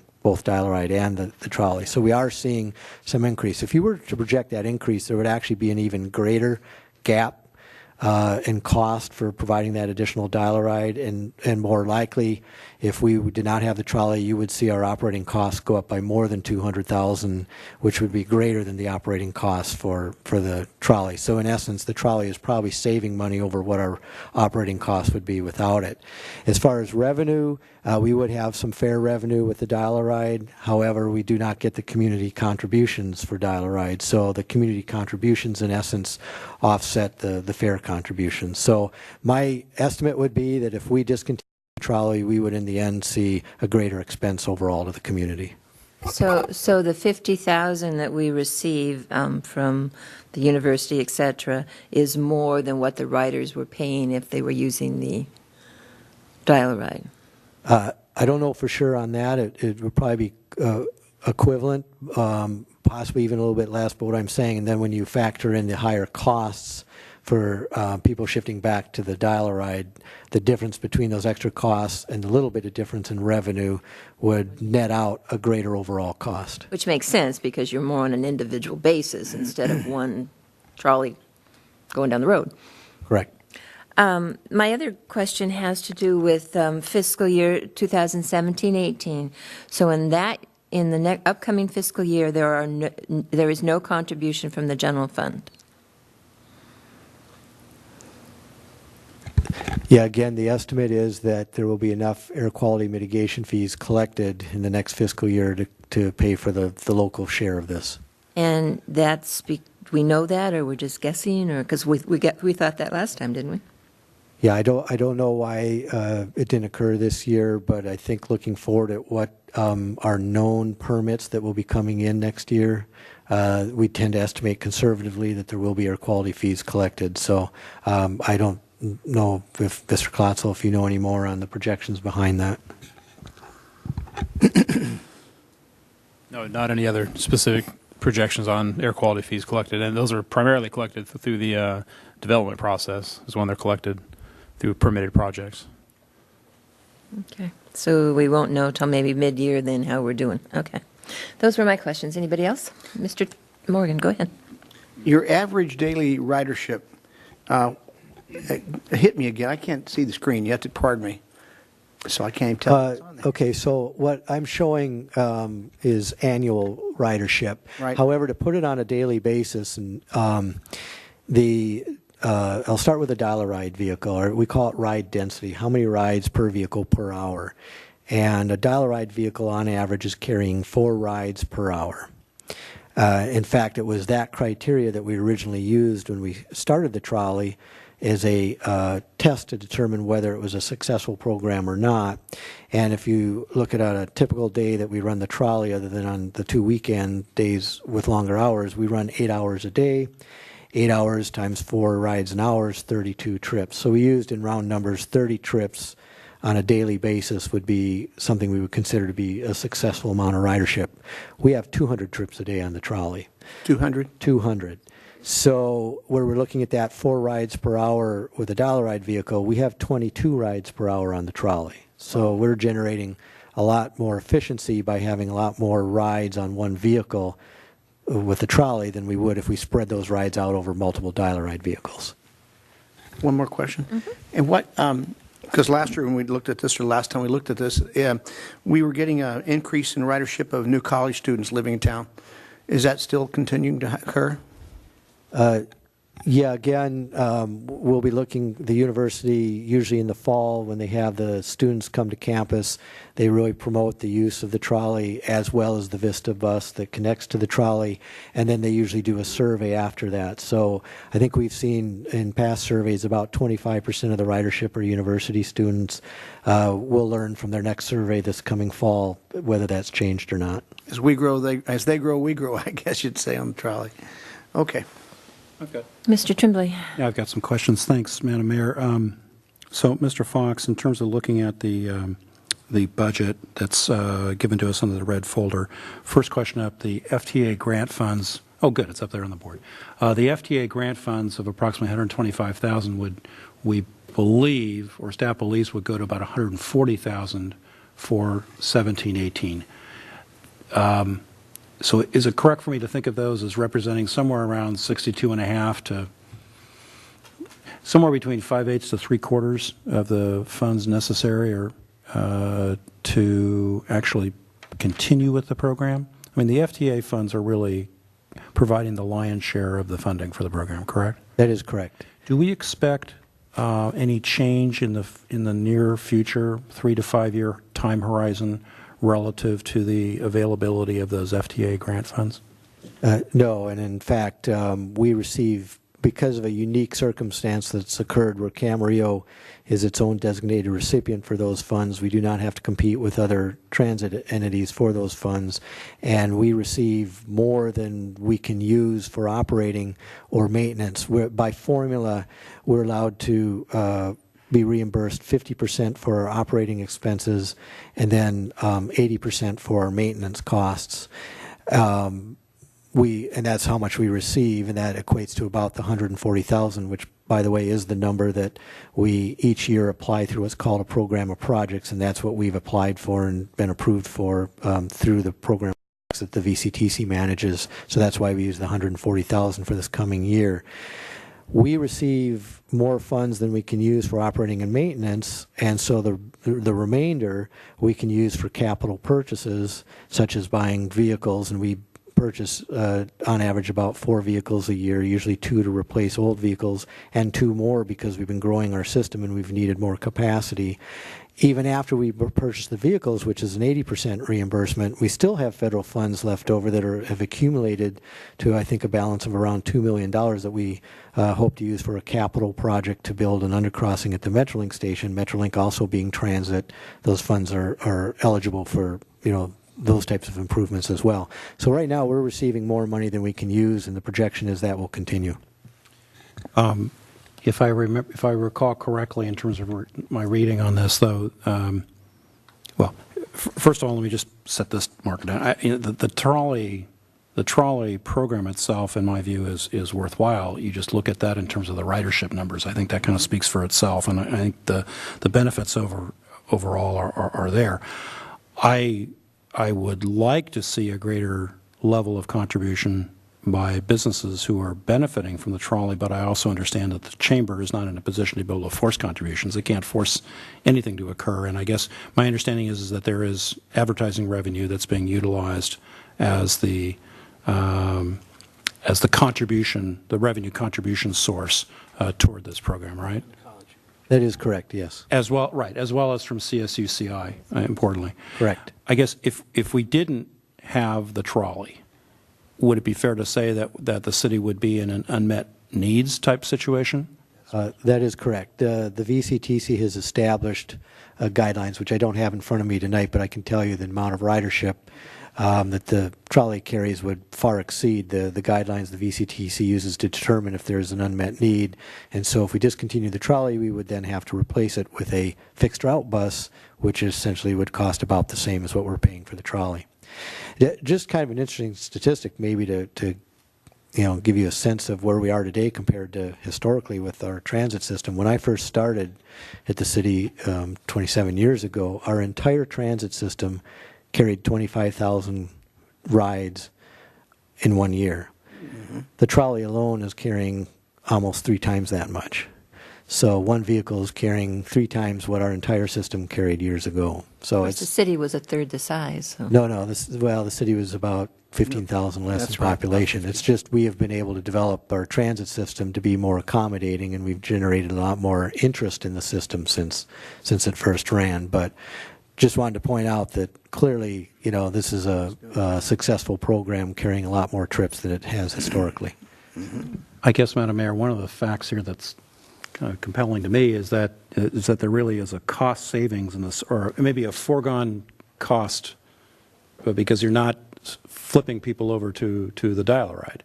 And I guess the other issue there is if there were fares being charged, those fares would be offset by the federal government against the amount of FTA grant funds received. Is that a correct way to think of it? Yes, that is correct. The fares that we collect at the fare box are then discounted or subtracted from the amount of federal funds that we would receive. Right. However, if you have contributions in general from the community, those are not discounted, or the federal funds are not discounted based on those.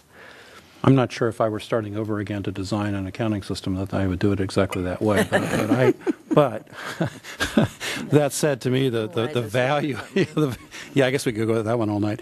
But the value of the trolley program itself speaks for its, the numbers in terms of the ridership speaks for itself. And I think these other facts are important. I have to say one thing, though. Before we started the trolley, the city of Camarillo did not have unfunded, I sat on those committees. I know that we did not have an unfunded, unmet need before we started it. We did some switching, so I don't want people to think that we weren't meeting our needs at that point in time. We chose to do it, get a better service, get more service, and more efficiently. But we were not on record of having an unmet need, according to VCTC. And later they discovered we did. No, they didn't. 2 years later. If we took it away now, the staff's... Well, now you have it. Now that's different. But at the point in time that I sat on there and I sat on the unmet needs hearing. Rules change, though, and they have been changing, unfortunately. Well, I'm sorry. I sat through it. And anyway, but I just want to make that clear that we weren't shortchanging our riders. Okay. We've had comments. Do we have a motion? I'll make a motion that Council adopt a resolution approving the FY 2017-18 trolley budget and amending the FY 16-17 trolley budget. Second. Okay, we have a motion and a second. Please vote. And passed with 3 yes, with Mrs. Craven and Mr. Kildee abstaining for potential conflict, or perceived conflict of interest due to financial benefit. Okay, now we're going to move on to the approval of the fiscal year 2017-18 community event funding budget. And this is the one where we don't have to leave, but we've got different people being able to vote on different things, except Mr. Tremblay has to leave when we get to Pleasant Valley Recreation and Parks District, correct? That's my understanding, and I'm looking to the city attorney to affirm my understanding that I need to recuse myself and leave the dais when that issue comes up. Your understanding is correct. So with that, do we have a staff report? Yes, Mayor and members of the City Council. You have before you the community events funding for fiscal year 17-18. This is an item that we discussed at study session on June 14th. So as you know, per city policy, guidelines for city support of community events was adopted on March 8th. The policy was intended to make funding of eligible organizations more transparent and provide financial accountability of funds provided.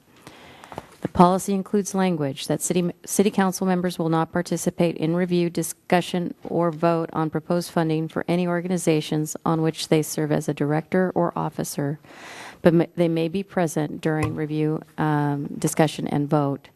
As I mentioned for study session on June 14th,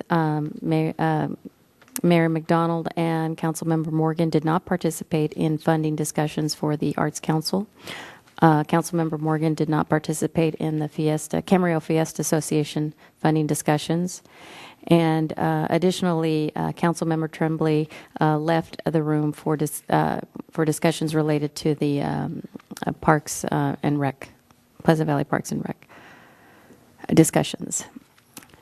So with that being said, this evening we'll be taking forward action on the budget for these organizations and funding to these organizations individually, so council can consider them each with those conflicted council members not participating. After approval of the budget, funding agreements will be executed by city and the organization receiving funding or in-kind support. Those funding agreements will be brought to council for adoption and approval at a later date. So tonight we have a total of 4 applications that were completed.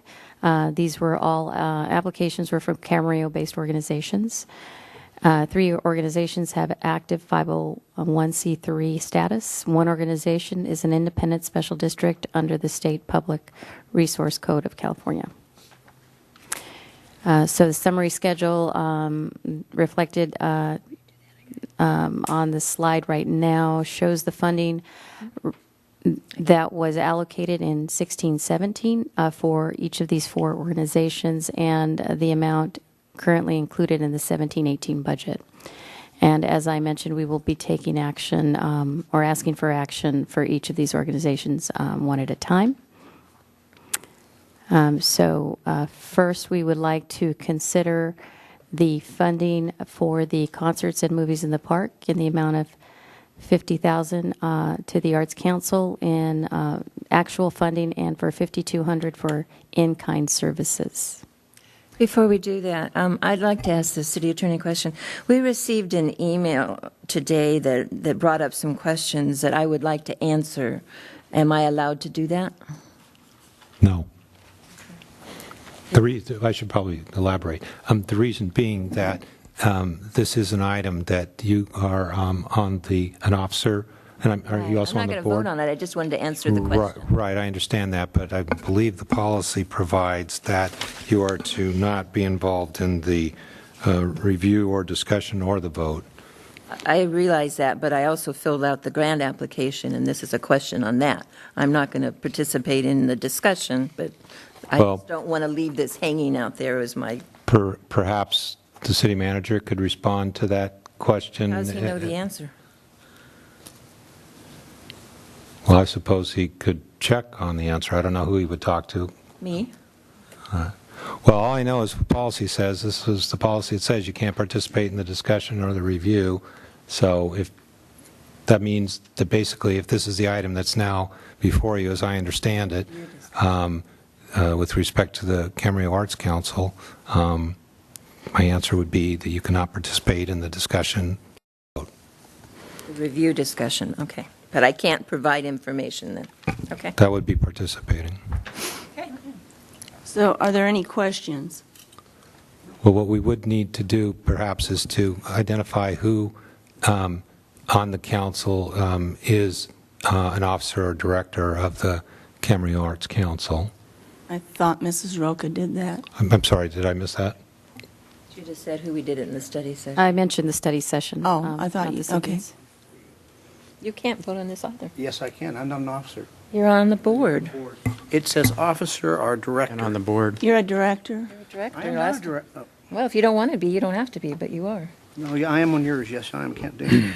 Sorry. So according to the city policy, Mr. Morgan and Mrs. McDonald will not participate in the discussion of this item regarding the Camarillo Arts Council, and they will not vote.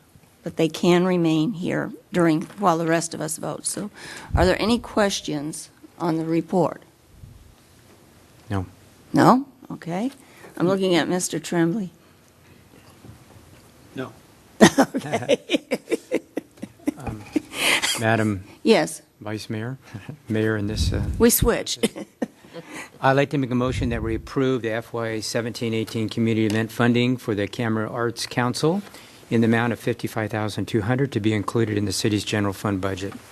Madam Vice Mayor, we recommend that the motion that's on the screen be used. The motion does what? We'd recommend that you use that motion. Oh, As opposed to the one that was in the pack. That's correct. let me rephrase the motion. Approve the FY 2017-18 community events funding for the concerts and the movies in the park in the amount of $50,000 to the Camarillo Arts Council and $5,200 for in-kind services. Is there a second? Second. There's a motion and a second. Is there discussion? Please vote.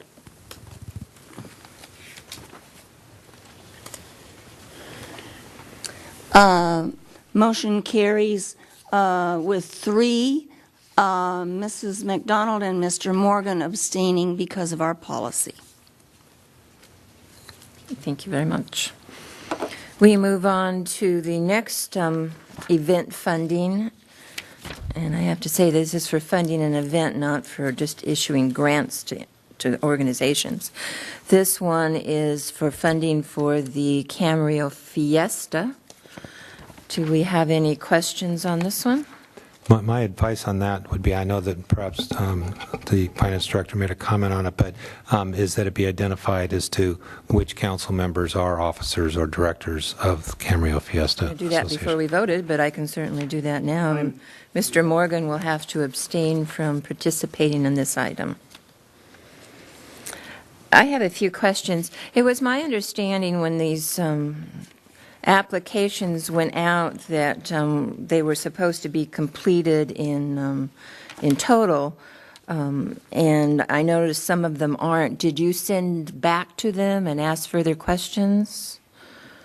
Yes, that's correct. If the applications appeared incomplete or were lacking some information, we did request that additional information. In the case of all applications for in-kind services, we noted that those amounts would be provided by the city, and since the applications were after the applications were submitted, staff did summarize the in-kind costs for the various events. So as you can see, the Camarillo Fiesta Association in-kind funding support would be for $22,100. So that they're not asking for cash.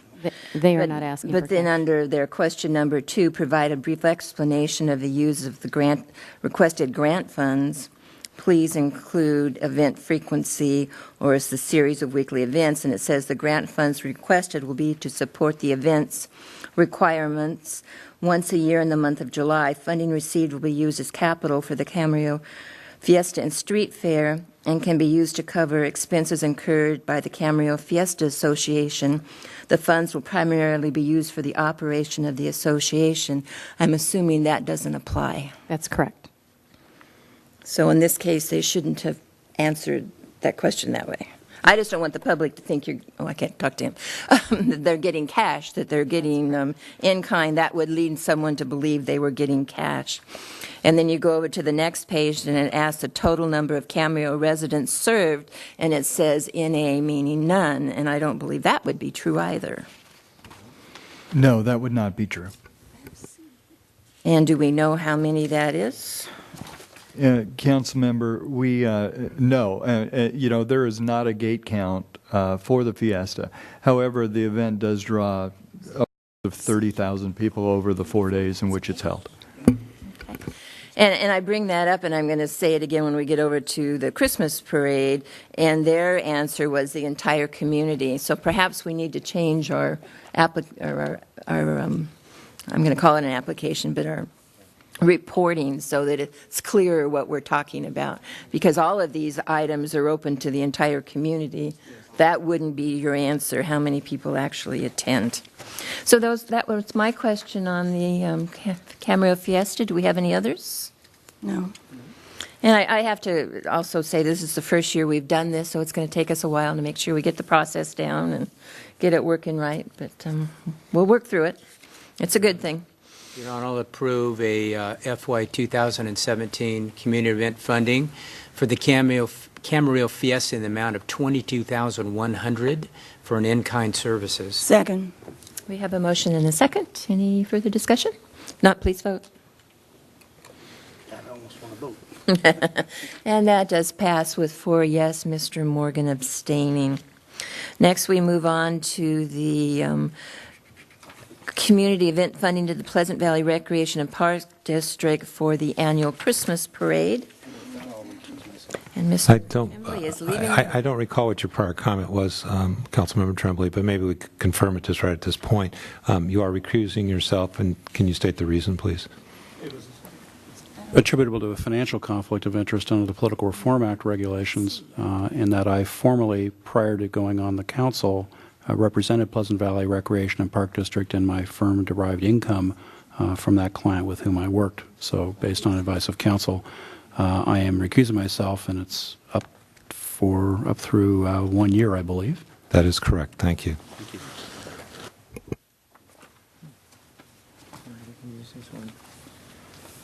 Right. Were you able to find it? Excuse us, just 1 second. I'll address it later. It's way in the back. Well, the only thing I have is budget.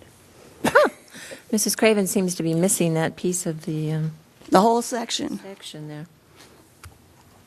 It's too late now. I'm not going to read while we're discussing the last one. And I'll do, we did have a study session We had on a it, so study I know you session. had most of your questions answered. My only comment on that one was, and I already made it under the last one, is that we need to fix the form, because I don't think everybody in the community came out, although it would be fun. Any other questions on this one? I move to approve the 2017-18 community event funding for the annual Christmas parade in the amount of $20,000 to the Pleasant Valley Recreation and Parks District and $13,300 for in-kind services. I'll second the motion. We have a motion and a second. Any further discussion? Not, please vote. And that does pass 4 yes, with Mr. Tremblay abstaining, and let the record reflect that he was not on the dais. The next one is a motion to, it's to approve the, this one's a little more complicated. This is for Studio Channel Islands. They have 2 events. They have their Winter Festival and a Arts Alive Festival of Creativity. Do we have any questions on this one? Well, I do. Again, going back to the packet, they do not list any officers or directors. I believe as a 501c3, they would have to have a board of directors.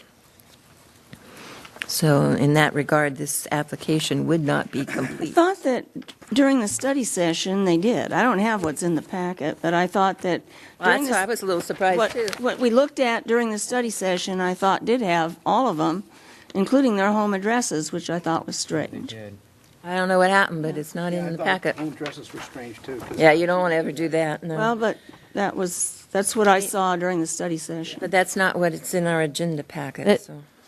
To clarify, the packet that you have today are the application pages. The rest of the information was available in the clerk's office. The study session packet that you received was all the attachments for all of the applications. So what's in the packet? So what was included in your packet is the copy of the applications. Which So their doesn't- application, was it on an attachment then? The attachments were not included. Gotcha. So is there a reason why we can't have that? Online, does the public see the whole packet? I believe so. Is there a reason why we can't have the whole packet? We just don't. didn't include it because it was 130 pages and you had had it previously, and it is accessible online and in our office. And we made that notation at the end of the. Did we have it in agenda hard report. copy? Yeah. You did, yeah. We did. Yes, we saw the addresses. Okay. And that was the study session we actually got a packet for Correct. ahead of time. So I should have gone and found my study session packet. Okay. Then that's my one question there. I have one comment on this one, and I think I made it during the study session. If you look at the number of attendees in this versus the amount of funding, it is probably 5 times, 6 times more than all the other events on a ratio of that. So I'm hoping that it increases. If not, I think it's something we need to maybe discuss in the future, and anything we can do to make it a success, obviously, is a good thing for the community. So. Your Honor, I think the rest of that discussion was that they're starting, and we're hoping that they will increase, and everybody's got to start someplace. So we didn't mind that it had low attendance initially. I Yeah, think we just that. got to watch it and make sure it grows. Yeah, no, I think that's exactly right. I mean, the way I described it was as seed money, and I'm willing to, we're willing to try this, and we have to kind of wait on a year-by-year basis and see how it goes. So you got to start someplace. I agree. And But I say that to the public because they weren't in our study session, and if you're looking at it, you might be wondering why this one, is it some kind of favoritism or whatnot? It's a new event, and we're trying to get it to work. Okay. Would move to approve the 2017-18 community event funding to the Studio Channel Islands Arts Center in the amount of $6,000 for Winter Festival and $23,750 for the Festival of Creativity. 17. We have a motion and a second. Please vote. And that does pass unanimously. Okay, with that, we move on to the adoption of the 2017-18 budget and amendments to the fiscal year 2016-17 budget. And this is joint with the Camarillo Sanitary District. Staff report? Yes, Mayor and members of the City Council. You do have before you the fiscal year 2017-18 budget adoption for the City of Camarillo and the Camarillo Sanitary District. Each year, the City Council adopts goals and objectives for the coming fiscal year. The Council's goals and objectives form the basis upon which various programs and projects are budgeted for in the coming year. Overall, the combined budgets total $126.6 million. $126 million in revenues and sources as identified on this pie chart. We do have a general fund of $40 million, special revenue funds of $12 million, the capital improvement fund of $2.4 million, internal service funds of $8.4 and various enterprise funds to include solid waste, transit, water, and the CSD fund of $43.1 million. Again, this is a combined for all funds. We do have a use of fund balance of $20 million throughout the various funds, primarily capital funds.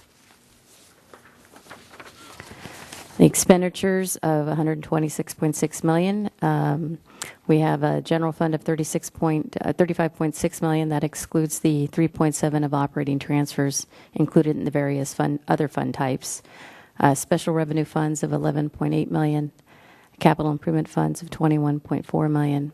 The internal service funds of $10.5 million, and again, enterprise funds of $47.3 million in total.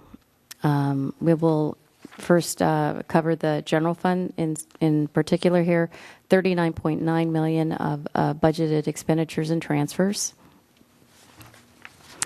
And fund balance at the end of fiscal year 17-18 is expected to increase by over $980,000. Again, that's revenues exceeding expenditures by $980,000. To take a look at where our revenues come from, we take $1 and we're looking at sales tax of 36%, franchise fees of 7%, developer fees of 2%, and business tax 3%.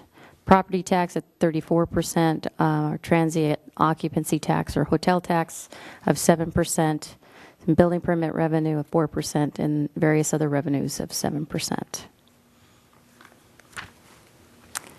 Summary of our revenues, sales tax on a year-over-year comparison are slightly increasing at about 2%. Property tax, 4% increase. Housing market is continuing its upward trend. We do have a lot of development finally coming in, and as you can see, that creates at least a 4% increase in property tax, maybe slightly higher, to be reevaluated at mid-year. As you'll see, development services, we see a 47% decrease.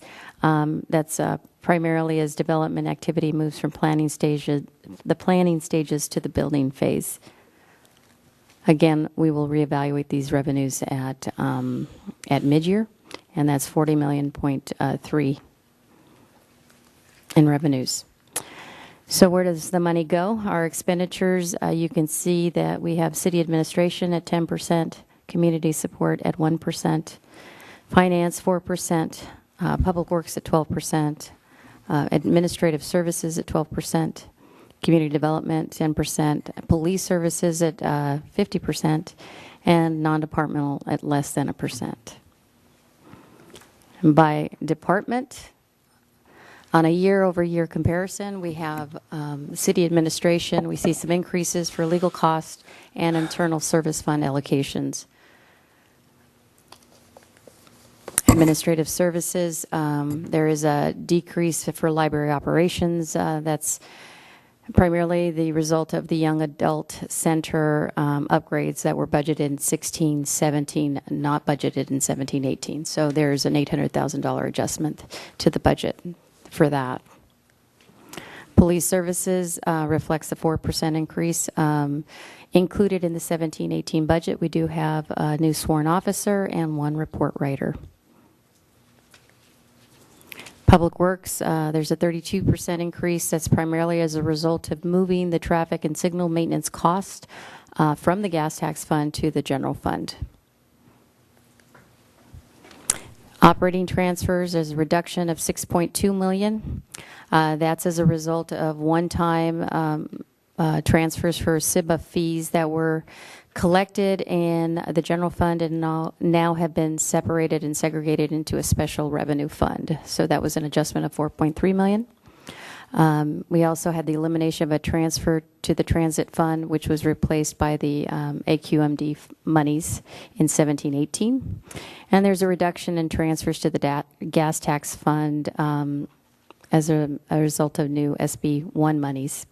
And as I indicated, the traffic division. We now move to the gas tax fund. Let me go back a sec here. So as you can see, overall expenditures of $39.29 million for all general fund activities. That includes transfers out. Gas tax fund, we do have revenues estimated at $1.9 million, and that increase of 47% is primarily due to new SB1 monies that the city will be receiving for the first time in 17-18. Expenditures do reflect a reduction of over $800,000. Again, the traffic and signal division was moved, the costs associated with those activities were moved to the general fund. As a result, operating transfers from the general fund were reduced by $1.3 million. So enterprise funds, we'll take a look at those. These are our solid waste funds, transit funds, water funds, and CSD funds. Solid waste, no significant changes. Transfer fund, again, no significant changes. In the water fund, there is a slight increase due to the desalter project related, a slight increase due to this desalter related management and special studies and costs, and increased purchased water costs. In the reclaimed water fund, we have an increase of 37% due to the pump electrical power and control upgrade project. And the Water Conservation Credit Fund, there is a decrease based on anticipated participation in the final program year. So we anticipate revenues and expenditures of $1.8 million in that fund. Next, CSD funds. We have sanitary operating fund increase, includes special studies and sewer system management plan upgrades. We also included in the various funds for this the $126 million budget. We do have capital projects that you've approved. You approved the plan this evening. Included in that plan are for 17-18, 39 projects, totaling $31 million. These projects span transportation, water, sanitary projects, storm drain projects, building and ground projects, and redevelopment projects. We've identified the number of each type of project for the 17-18 plan year. Over the 5-year plan, the total number of projects are 68 at a total of 149.1. As we do each year, we only budget the first year of the plan, and we update the plan each year and revise those numbers as council approves the following year's budget. So we did have some supplemental changes since we did take a look at this at the study session. We revised the SIBA fee revenues based on a revised forecast.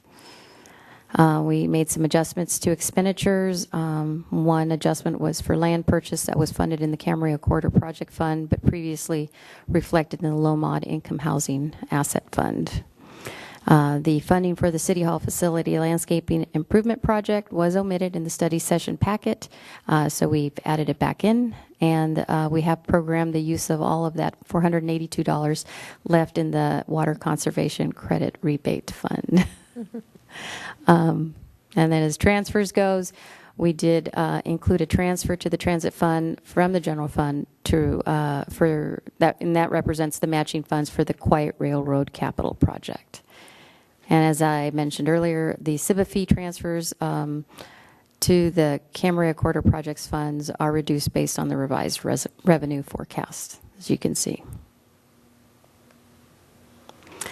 We did a 7-year general fund forecast as well. We took a look at our fund balance, estimated revenues over the 7-year period, as well as estimating expenditures, conservative estimates on revenue growth, but did factor in new development, and then on the expenditure side, moderate, CPI each year.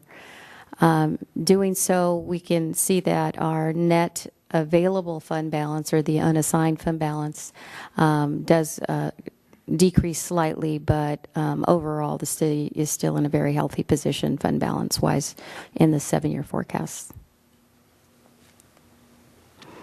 And consistent with city policy, reserve levels are in compliance. Policy number 3.05. And with that, I'm able to answer any questions. I would like to also thank my finance department staff on the work that they did on this budget, particularly Debbie Whitlock, our budget analyst, Mark Uribe, our assistant director of finance, and the rest of the team, along with other city staff that participated and provided input on the budget. So I have to ask, who's in the picture? Do we have questions? Mr. Chimbley? I just have some comments, and maybe I'll frame them in the form of questions. Okay. Let's do it that way. There are 4 things that I want to ask about, and for ease of convenience, council members, I'm looking at I'm just going to use the executive summary because that's I think the clearest explication without going into hundreds of pages. And I should add, we had a very thorough discussion of all of these issues at our study session. But the first issue that I wanted to ask you about is on page 4 of 17. There are some challenges and uncertainties that the city, like every municipality, is looking at, and in particular pension reform. I mean, aside from federal budget status and what that may do to CDBG funds, et cetera, it's the fiscal impact of pension reform. And what I wanted to ask you was this.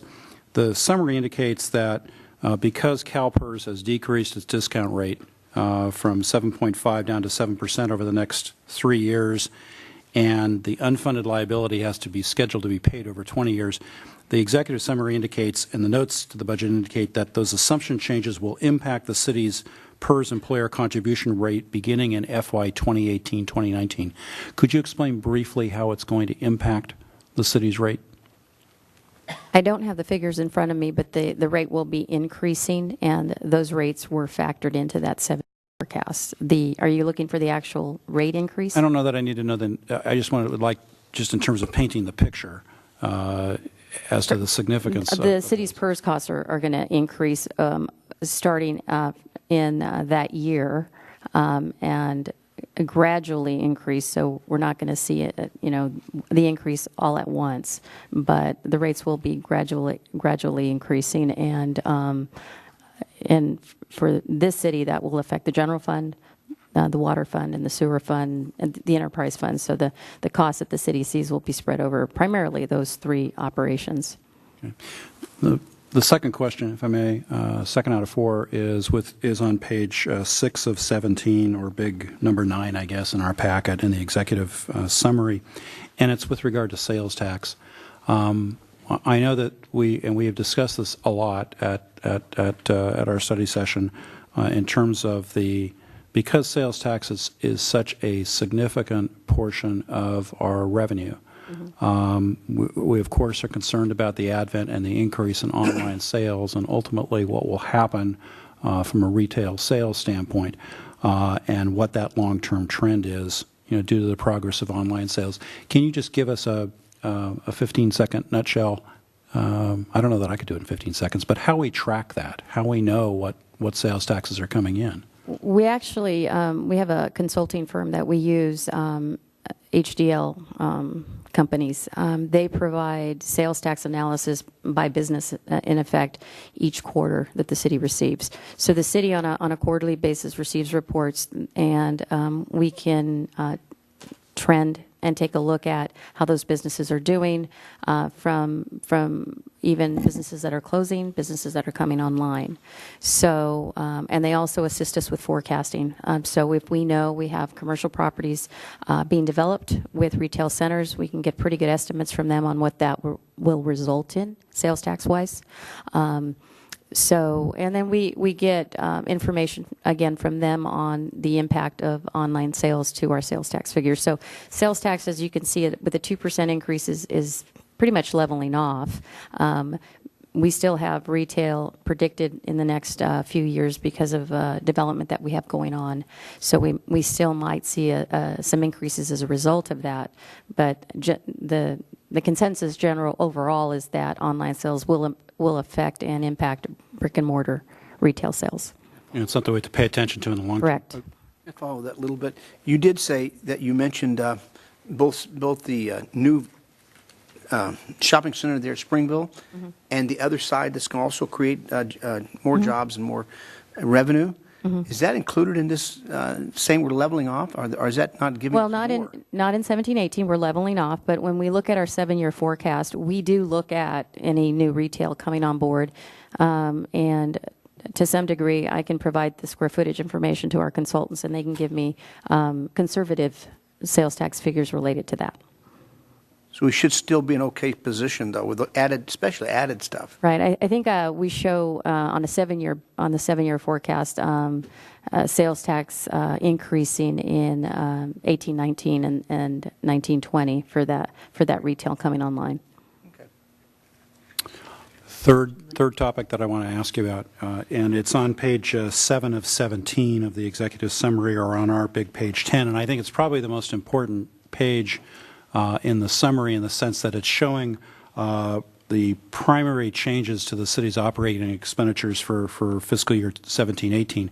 And among those, and I don't want to gloss this over because you mentioned report writer, but with specific respect to police services, we had a very well done deployment study that the Sheriff's Department provided to us, the Patrol Beat study, and there were a number of recommendations made in that deployment study. But it's the addition of one report writer. We have a new 40-hour deputy included in the existing budget, but it's this advent of the report writer, and I wanted to just make, actually this is in the form of an observation rather than a question. The city used to have 3 report writers, and because of recessionary issues had 0, and now we're adding one back in, and the reason why that is so important from an efficiency standpoint is, as I understand it, is it relieves the patrol officer, the sworn deputy, from going out and having to write reports that a non-sworn civilian could do, and it's actually going to be of great efficiency to us, and it will improve our police services. So what I'll do, Madam Mayor, is just say I think I'll probably advocate that we consider next year considering another report writer, because in being lucky enough to go along on a ride-along, I'm convinced that from an efficiency standpoint, the public is better protected by having these report writer positions. We get big bang for the buck. So forgive me for the general observation, but the final one is my final question is number 4, and it's on the reserves. And I'm specifically referring to page 9 of 17 and page 17 of 17 of the executive summary in terms of our reserve policies. And the city we have a reserve policy, which you've talked about, and our general fund reserve at $19.6 million for the current fiscal year, which is 50% of expenditures. I think, is it fair to say, though, that we are looking at our current reserve policies, given the size of the city's reserves, which we are blessed to have very, very large reserves? Could you describe what staff is doing in terms of looking at that reserves analysis, and what may be coming back to the council in the near future in terms of that analysis? Sure. Councilmember Tremblay, we did have a study session discussion about reserves and the status of the city's reserves currently, not just in the general fund, but citywide, and they are in a very healthy situation. As I indicated at study session, there is not one size fits all, but there are some best practices. So in taking a look at what GFOA, Government Finance Officers Association standards are set, what other agencies are doing, we could get some additional information that we might take into consideration to tailor what best fits for this city, because no one city's the same. So what we have is the reserves, 50% right now. We could reevaluate that. We have other reserves that we've committed, as we just did this evening. Well, you just did a get right. Can I just interject? I mean, and I'm reacting to what Mr. Morgan said. Yeah, we have an uncommitted $8.2 million. Mm-hmm. We already did our GASB 54 reserve with uncommitted at $8.2 million. But there's a lot more in terms of overall reserves and other funds in the city. That's correct. So it's taking a look at what should be the adequate level of reserves in those other funds, and if we take a look at that, we can see what available funds are sitting in those other funds and what types of projects we could complete with those funds that have been accumulated if they're beyond the reserve levels. And what we can tell right now is we are meeting our reserves in some of those funds and exceeding the reserves in those funds. And in some cases, there are projects that have been put on hold, and those funds could be used for those projects. Right. And I hasten to add, just as an editorial comment, that I'm not running out to advocate spending a lot of money and spending down reserves. On the other hand, I'm acutely aware that that's taxpayer and ratepayer money that is sitting in those reserves.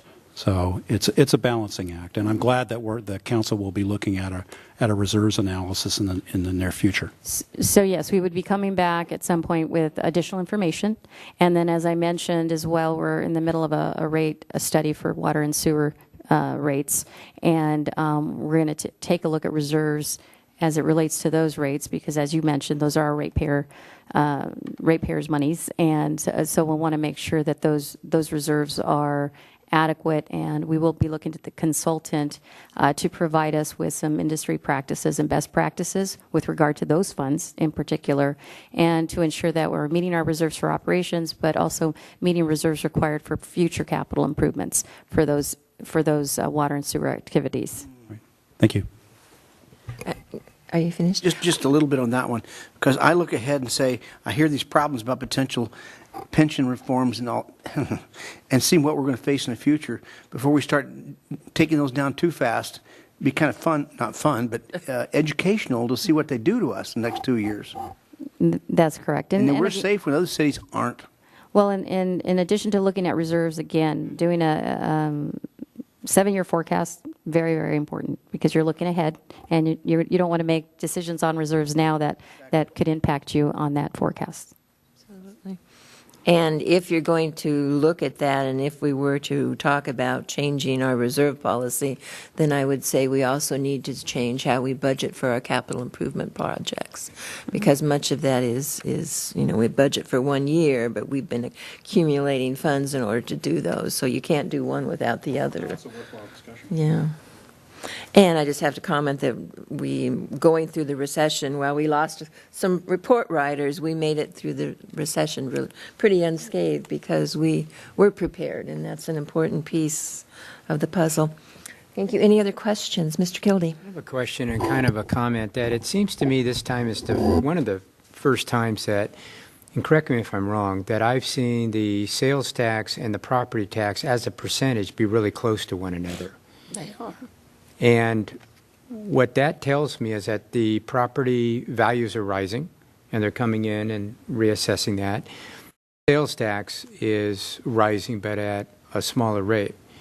And for me, just to keep in mind, when we get some new retail coming online, we will see an increase. But anything above 0 is an increase. The studies that I've seen is that we just don't know how far along that's going to go, because everybody knows that the environment is somewhat changing. So hopefully the model works and it generates what we hope it will. But we do live in changing times, so I know that we've got enough reserves here, and I know that we've got our staff with their eye on the ball on this, and we keep hoping for the best. The good news is that we're living in a city where the property, it seems to be holding well, if not increasing as far as the value. And that's a good thing. So it's a big picture, and there's a lot of legs on the stool here. So that's a good position to be in. And I appreciate this report, especially the graphics here. Okay. That was really neat. I could really follow it, and job very well done. Thank you. Do we have any other questions? I have one that I have, and then I have one that I've heard from several people that I can ask this question. I just wanted to confirm on the scholarship program with the university. Did we hear back that they weren't making any changes? That's correct. Our We're all scholarship good. program has not changed. Okay, good. So we're good to go. And this one I've heard from several people, and I think I know why. Actually, we've heard about it before. Can you tell me, because I couldn't give them a good answer, what does the Chamber of Commerce do for the City of Camarillo for $70,000? And I'm reading their question. Can the money be used for political purposes or lobbying, our money? And can the money be used to lobby the city? So those are the questions I received, and I don't know, maybe we need to have a study session where we talk about their contract and they give a report for what they've done for the city? Maybe that's a good thing, because I couldn't quite give a good answer on those. Right. The $70,000 contract is a contract for economic development services and business promotion services. That's the basics of it. I can provide counsel with additional information about the contract and actually get you a copy of the contract. I think that would for be your better review. than a study session. Yes. Yes. And perhaps, so it would be nice to have a report from the chamber on how they're meeting that contract. You know, what is it they're doing? Well, we can actually check the contract to see if that's a requirement of the contract, and then the contract. Better be. Well, I didn't write the contract, I hope so. you know, but I'll check into that. Okay. And do you happen to know if it can be used for political purposes or lobbying? The funds that we give them? When you say political purposes, what are you talking about? I don't know. I'm Well, the question I was posed that's kind of to a me. broad question. If you're talking about advocating for business, you know, let's say, for example, there's some legislation that's inimical to business. I don't know. I'll have to check into that. Okay. And I think a couple of these have come out of what we just went through with the Oakmont project. And I guess the chamber went out and was lobbying people to send in letters of support. And that, I think, is why one of the questions was raised. Are they using the money that we give them to go out and lobby the city? And I think that's where that was coming from. Okay. So I think that's something we need to just maybe publicly, so that the public knows what they do for us, would be a good thing. Those were all the questions I have. Anybody else? Any comments? Good job on the budget. Good job on the budget. And as I read through this, all I could think was, this has sure changed since I started. No kidding. I remember we had a $24 million budget, period, my first year. 24 million, all funds. I hate to tell you what it was when I started 6 years before that. We were hurting. Good people along You the thought way. you were that- doing really well when you started. We were doing okay. Yeah. But, you know, it's all in perception. We had nothing for Also entertainment, 30 nothing for anything in the How city. many years ago was 36 it? years ago. 37 and a half years. Yeah. Look how the city's changed since A then. lot. Okay, any other comments? If not, Your Honor, I'll motion. move that we adopt a resolution approving FY 2017-18 budget, authorizing the appropriations of FY 2017-18, and amending the FY 2016-17 budget. Second. We have a motion and a second. Any further discussion? I would just thank the Finance Department, and I know all the departments involved in this, so thank you all very much. With that, please vote. And that does pass unanimously. By the way, Your Honor, if you talk about trolleys, you talk about dial rides, you talk about anything, it wasn't here then. You talk about movie theaters, two-screen theater. We had nothing. That's what I'm saying to you. 2 screens. 2 screens. Could have been 1. It was one for a while. It was, but it came 2 screens. Mr. Kildee, I did the cities. I need to do the You need to CAMSAN. do CAMSAN. Any questions on the CAMSAN budget? No, Entertain a motion? Yeah, I'll make a motion to adopt a resolution approving the FY 2017-18 budget, authorizing appropriations for FY 2017-18, and amending the fiscal year 2016-17 budget. Second. It's a motion and a second. Any further discussion? Hearing none, please vote. That passes unanimously. So with that, I will adjourn the CAMSAN. Madam Mayor, before we adjourn, I'd like to take this opportunity to introduce our new Acorn reporter, Jessica Waite. Hi, Jessica. Come on up to the mic here so we can hear You just graduated from where? you. Yay! Yay. I'm a Rio Mesa High School graduate. I've lived here my whole life. So I'm very happy to be here writing for the Acorn, and I'm sure I'll be seeing a lot of you guys soon. Sure. I'll be here at every meeting from now on. Wonderful. Well, welcome. Is this yours? Oh, it is. Thank you. I thought so. It was under your chair in there. What are your parents' names? Just curiosity. John and Sinja Waite. Okay. Well, welcome. Hopefully you enjoy this assignment. I did. It was actually really interesting. Good. Well, you missed a good one a week ago, though. We were here till 3:30 in the morning, so that would have been a nice Talk for time to yourself. start.